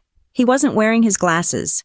He looked like a man who had just been screamed at by his own preservation instinct. He climbed the steps to the bench, but he didn't sit down. He stood there, hovering over the chair he no longer deserved. "All rise," the bailiff said, but his voice lacked the usual authority. "Be seated," Keene said. His voice was tight, clipped. He didn't look at me. He didn't look at Rourke. He stared at a spot on the back wall. "The court is in receipt of the defendant's motion," Keene began. "And while this court maintains that its earlier comments were merely colloquialisms intended to clarify the defendant's position, I am aware that the perception of impartiality is paramount to the judicial process." He took a breath. He was fighting to keep his dignity, but it was already gone. "Furthermore," Keene continued, rushing the words now, "it has come to my attention that there may be a tangential connection between the plaintiff and a charitable organization with which a member of my family is affiliated.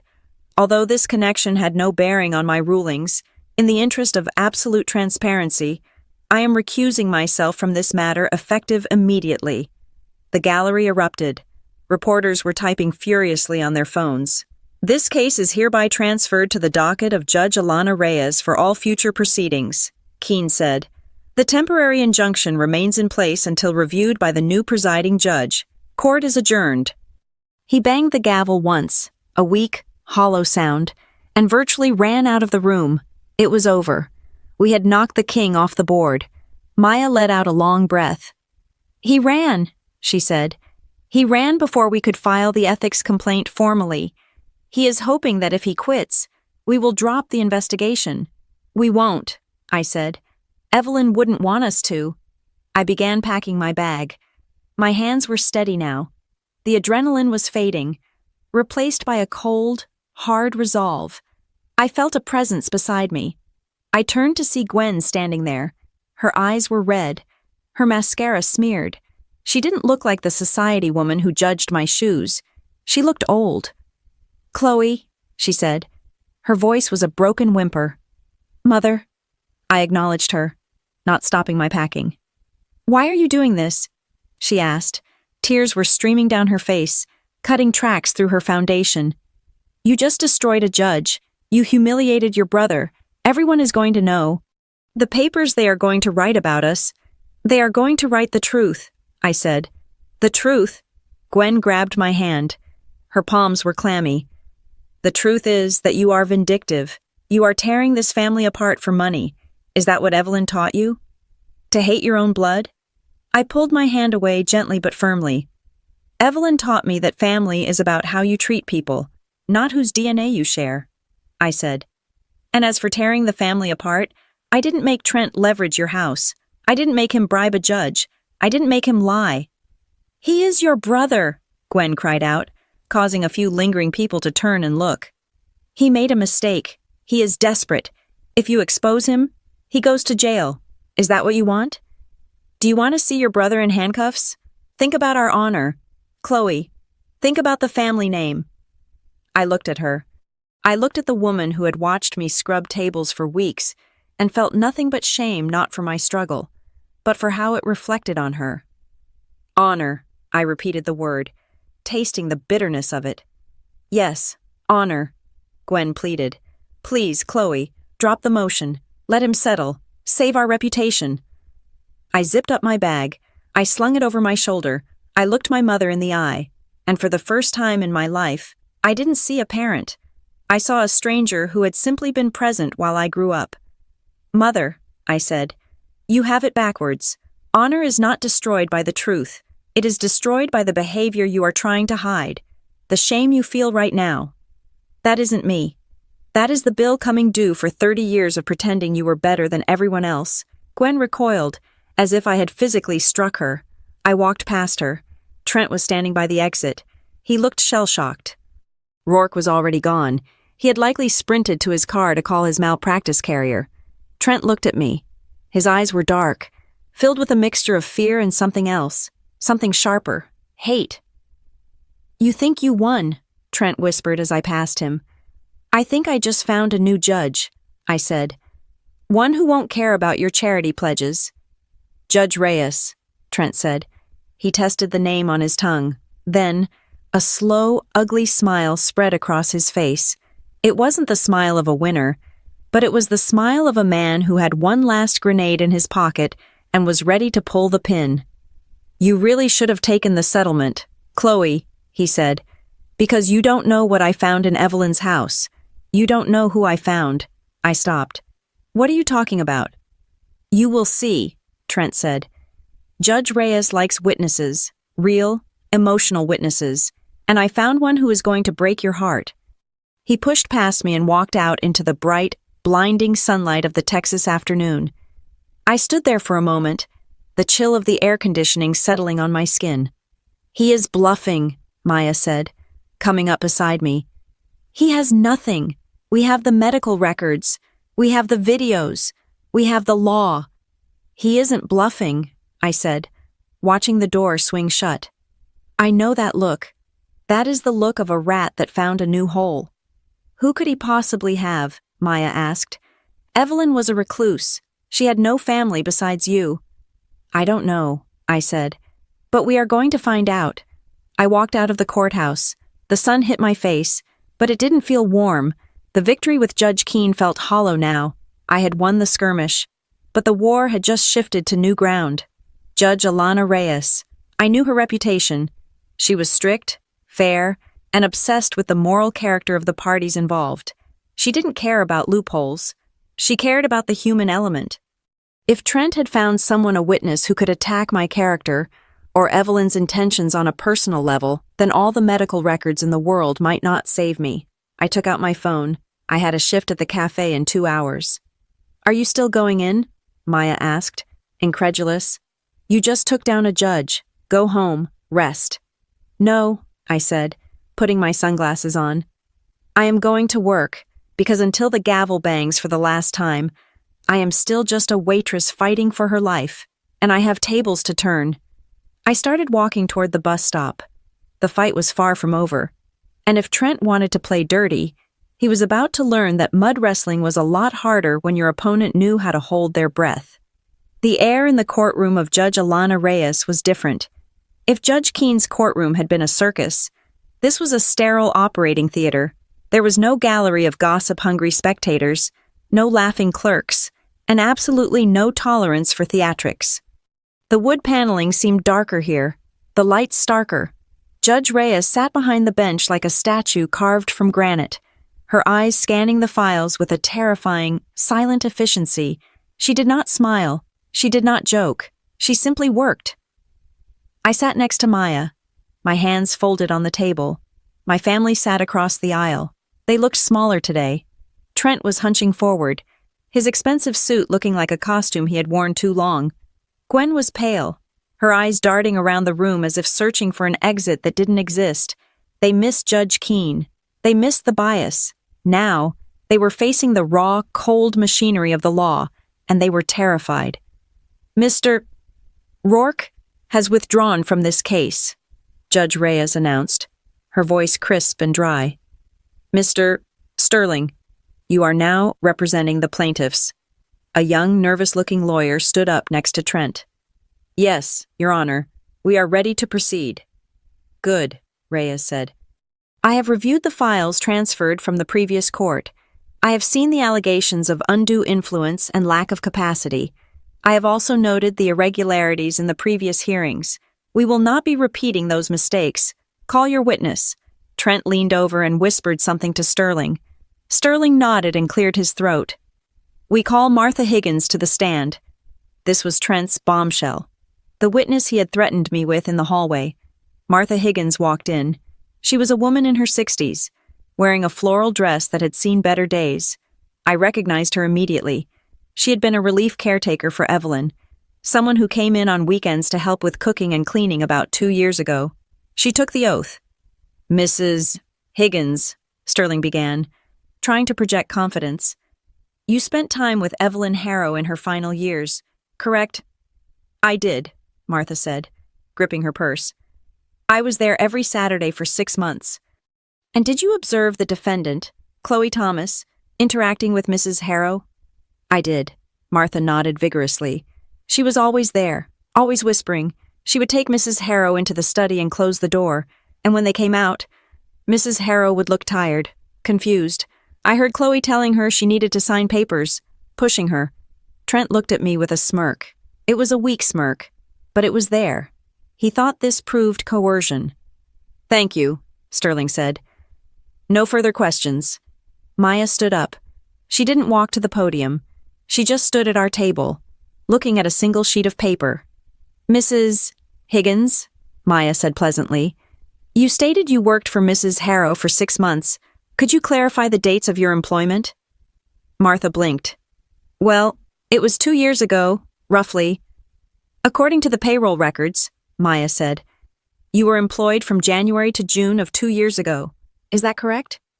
That sounds right, Martha admitted. And are you aware, Maya continued, her voice hardening, that the last will and testament of Evelyn Harrow was drafted and signed in November of last year, 18 months after you were fired for theft? The room went deadly silent. Martha's mouth opened and closed like a fish.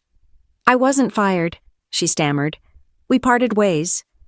We have the police report regarding the missing silver, Maya said, holding up a document. And more importantly, you were not present in the house, or even in the state, when the will was discussed, drafted, or signed.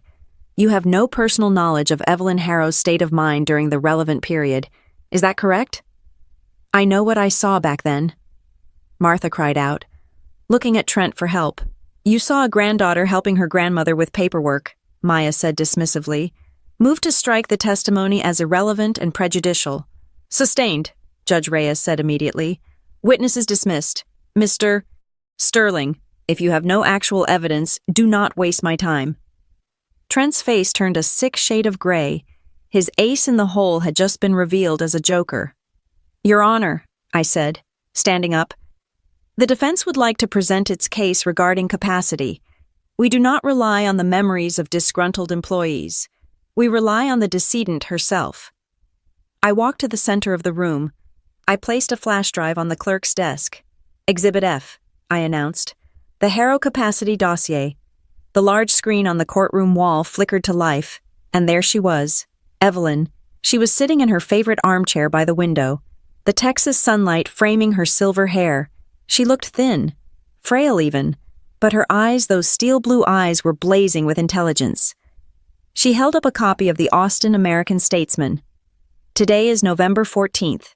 Evelyn's voice filled the room. It was strong, clear, and utterly commanding. I am recording this statement to accompany the signing of my will. I am of sound mind. I am not under duress, and I am about to make decisions that I know will cause friction. In the courtroom, Gwen let out a small, strangled sob. Seeing Evelyn alive, speaking from the grave, was a ghost story come to life. On the screen, Evelyn leaned into the camera. I am leaving the bulk of my estate to Chloe Thomas, not because she is family, but because she is capable. She has the discipline, the intellect, and the moral compass to manage this legacy. My nephew, Trent, and his mother, Gwen, will receive a nominal sum. Evelyn paused, and her expression hardened. I know they will be angry. I know they will likely try to challenge this. They will claim I was old. They will claim I was crazy. They will claim Chloe tricked me. Let me be clear. Chloe Thomas never asked for a dime. In fact, she tried to talk me out of it. She wanted me to leave it to charity, but I am choosing her. The video cut to a new scene. Evelyn was sitting with two doctors. They were asking her complex questions about her assets, her family history, and current events. She answered every single one with precision and wit. She listed her stock holdings. She explained the tax implications of her land trusts. She ran circles around the psychiatrists. This is not the mind of a confused woman, Judge Reyes murmured, almost to herself. The video ended. The screen went black. That video, I said to the room, was filmed 1 hour before the will was signed. It was witnessed by 3 independent notaries and 2 forensic psychiatrists. I turned to Trent. There was no whispering behind closed doors. Trent, there was only clarity. Judge Reyes looked down at the file in front of her. She flipped a page. Then she stopped. She read something, and her eyebrows shot up. Mr. Sterling? Judge Reyes said. Her voice was dangerously soft. Are your clients aware of Article 9, Section 4 of the will? Sterling looked through his papers, confused. I believe so, Your Honor. The standard clauses. It is not standard, Reyes said. It is an in terrorem clause, a no contest clause, but it is aggressive. She looked up at Trent and Gwen. The clause states that if any beneficiary challenges the validity of this will, and if that challenge is found to be without merit, said beneficiary shall forfeit any and all gifts bequeathed to them. That includes the $5,000, but it goes further. Reyes adjusted her glasses. It stipulates that in the event of a failed challenge, the challenging party shall be personally liable for all legal fees, court costs, and administrative expenses incurred by the estate during the defense of the will. Furthermore, they must reimburse the estate for any loss of value caused by the freezing of assets. The silence that followed was heavy enough to crush bones. Reimburse, Gwen whispered. What does that mean? It means, I said, turning to face my mother, that you don't just lose the $5,000, it means you pay for my lawyers, you pay for the expert witnesses, you pay for the court's time, and you pay for the 6% growth the portfolio lost while you had it frozen. I did the math in my head. Currently, I said, looking at Trent, that bill is roughly $150,000. And climbing? Trent looked like he had been shot in the chest. He grabbed the table to steady himself. They had thought this was a free roll of the dice. They thought that if they sued and lost, they would just go back to their lives. They didn't know Evelyn had set a bear trap. 150,000, Trent stammered. We don't have that. I know you don't, I said. I saw your emails. Trent. Mr. Sterling, Judge Reyes said. Given the video evidence I just saw, the likelihood of you proving incapacity is virtually zero. If you continue this lawsuit, your clients are walking into financial ruin. Do you wish to withdraw the petition? Sterling looked at Trent. We should pull out, right now, before a judgment is entered. No, Trent hissed. We can't. If we pull out, we get nothing. I need the money. If you stay, you lose everything you have left, I said. Including the house. Gwen let out a wail. The house, Trent. What did you do? Quiet, Trent snapped at his mother. Judge Reyes held up a hand. There is one more document here, a handwritten letter from the deceased. It was instructed to be read only in the event of a contest. Reyes picked up a piece of cream-colored stationery. To those who are reading this, Reyes read aloud, if you are hearing these words, it means my family has chosen to fight. It means they looked at my life's work and saw only a payday. I added the no contest clause not to be cruel, but to be a teacher. If they sue, it means they have chosen money over the truth. So, let the price of that choice be real. If they want to gamble with my legacy, let them put their own on the table. Perhaps, when the bill comes due, they will finally understand the value of what they destroyed. Judge Reyes lowered the letter. She looked at Trent with a mixture of pity and disgust. She knew, Reyes said. She knew exactly what you would do. Trent slumped in his chair. The fight had gone out of him. He wasn't a predator anymore. He was prey. Ms. Thomas, Judge Reyes said, turning to me, I have a question before I render my final decision. Yes, Your Honor. Throughout this ordeal, Reyes said, her eyes softening slightly, you continued to work at a cafe, you allowed the previous court, and your family, to mock you. You are a highly skilled attorney. You could have taken a loan. You could have revealed your credentials on day one. Why did you wait? Why did you keep the apron? I stood up straight. I looked at the judge. Then I looked at the gallery. And finally, I looked at my mother and brother. Because, Your Honor, I said, my voice steady, when you wear a suit, people treat you with a certain default respect. They assume you matter. But when you wear an apron, you see who people really are. I touched the rough fabric of my sleeve. My family, and the previous judge, didn't mock me because they thought I was bad at my job. They mocked me because they believed that serving others makes you less than. They believe dignity is something you buy, not something you possess. I kept the job because I wanted the court to see that. I wanted to prove that their contempt wasn't about my competence. It was about their character. I didn't work for tips, Your Honor. I worked for the truth. Judge Reyes nodded slowly. Point taken, Counselor, and powerfully made. She gathered her papers. The climax was here. The air in the room seemed to vibrate. I am ready to issue my ruling on the validity of the will, Reyes said. But before I do, Mr. Thomas, Trent looked up, his eyes hollow. Yes. I have the financial disclosures you filed with your initial petition, Reyes said. She picked up a sheet of paper. In this sworn affidavit, you claim to have 0 significant debts, making you a suitable candidate for administrator. She paused. The silence stretched out, thin and terrifying. However, Reyes continued, her eyes locking onto his like a laser. Ms. Thomas has submitted evidence suggesting you are currently facing a margin call on a leveraged account, a margin call that exceeds the value of your mother's home, Gwen gasped, clutching her chest. Trent, is that true? Trent didn't answer. He couldn't breathe. So, here is the question that will determine your future. Mr. Thomas, Judge Reyes said, leaning forward. Did you contest this will because you genuinely believed your aunt was incompetent? Or did you contest it because you committed perjury to use this court as a piggy bank to cover your gambling losses? The trap snapped shut. If he admitted the debt, he admitted to perjury and fraud. He would go to jail. If he denied the debt, he would lose the case anyway based on the video. And the no contest clause would bankrupt him, exposing the debt to his creditors immediately. He was buried. Trent opened his mouth to speak, but no sound came out. He looked at me. I didn't look away. I didn't smile. I just watched. Answer me, Mr. Thomas, Judge Reyes commanded. The truth has a bill, and it is time to pay it. Judge Reyes did not blink. The silence in the courtroom was not empty. It was heavy, filled with the suffocating weight of inevitable consequences. She leaned over the bench, her gaze pinning Trent to his chair like a specimen on a corkboard. I will ask you one last time, Mr. Thomas, Judge Reyes said, her voice echoing off the mahogany walls.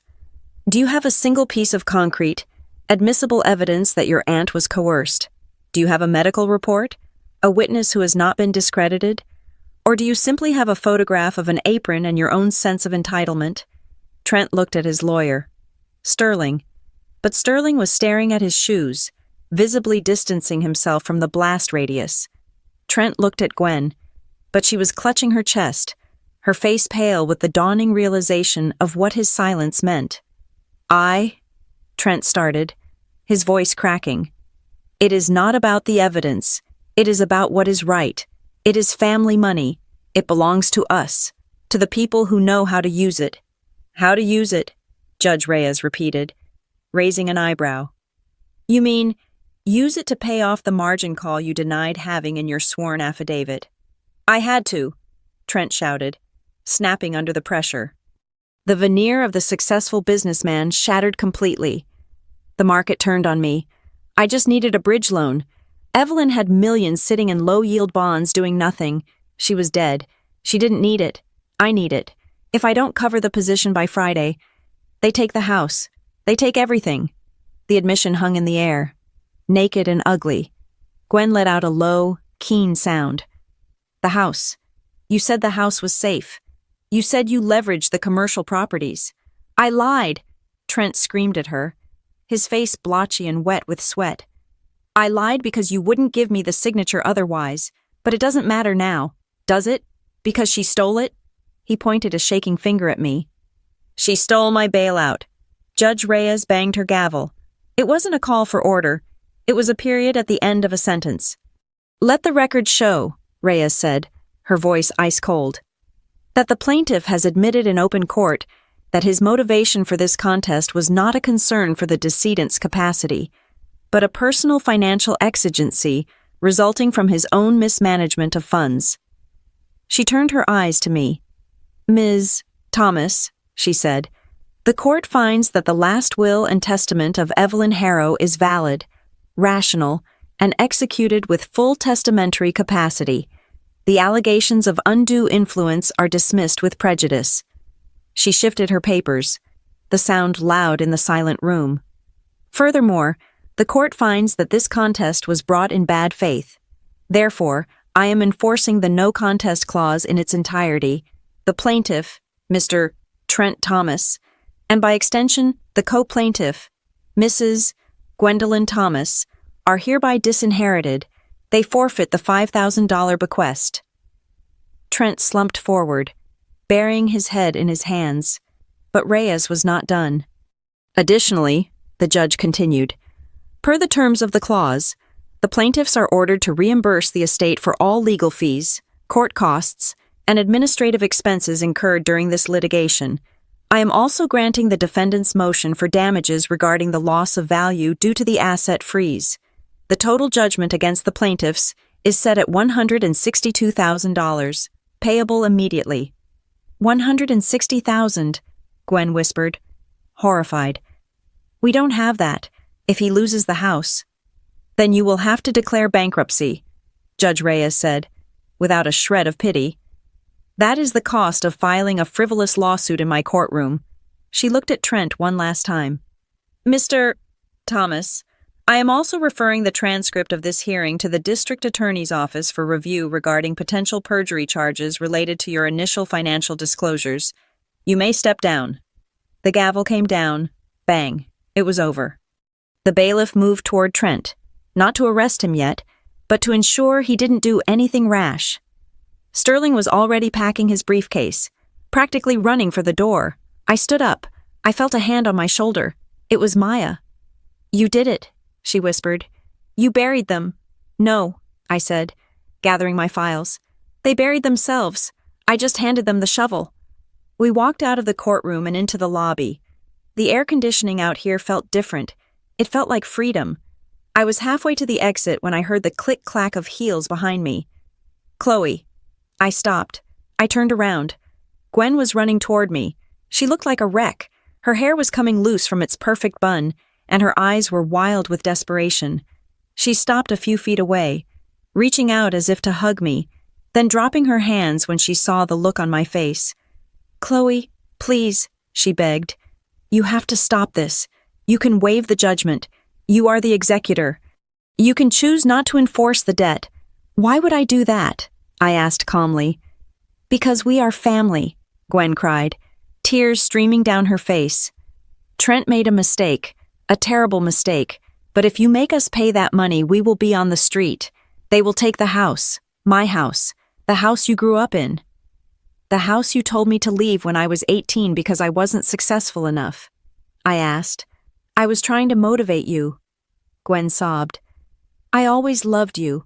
I was just hard on you because I wanted you to be tough. And look, you are a lawyer now. You are rich. You don't need the money. Just sign a paper. Forgive the debt. Please, Chloe, don't be cruel." I looked at her. I looked at the woman who had sat in the front row and smiled when Judge Keene called me a waitress. I looked at the woman who had tried to trick me into signing away my rights because she thought I was too stupid to understand a trust document. "Do you remember the first hearing?" I asked her softly. Gwen blinked, confused. "What?" "The first hearing," I repeated. "When Judge Keene laughed at me, when he made jokes about my apron, when he humiliated me in front of a room full of strangers." "That was him," Gwen pleaded. "That wasn't us." "I watched you, Mother," I said. "I looked right at you, and you weren't horrified. You weren't defending me. You were laughing. You covered your mouth. But I saw your eyes. You were enjoying it. You chose to stand on the side of the laughter because you thought that was where the power was. I didn't." "You did," I said. "And now the power has shifted. I am not being cruel. I am simply letting you live with the consequences of the side you chose. You bet on Trent. You bet on the lie. And you lost." I turned my back on her. "Chloe," she screamed, her voice cracking. "I am your mother." "I know," I said without turning around. "That is why it is so tragic that I had to find a parent in a woman I wasn't even related to." I walked out the doors. The Texas sun hit my face, bright and warm. I took a deep breath. It smelled of ozone and hot pavement. It smelled like the truth. I didn't see Trent again. I heard later that Rourke had dropped him as a client the moment he left the building, and the district attorney had indeed opened an investigation into his financial disclosures. He was facing felony perjury charges. The house was foreclosed on 3 weeks later. Gwen moved into a small apartment in a neighboring town, presumably living off her Social Security, but I didn't dwell on their fate.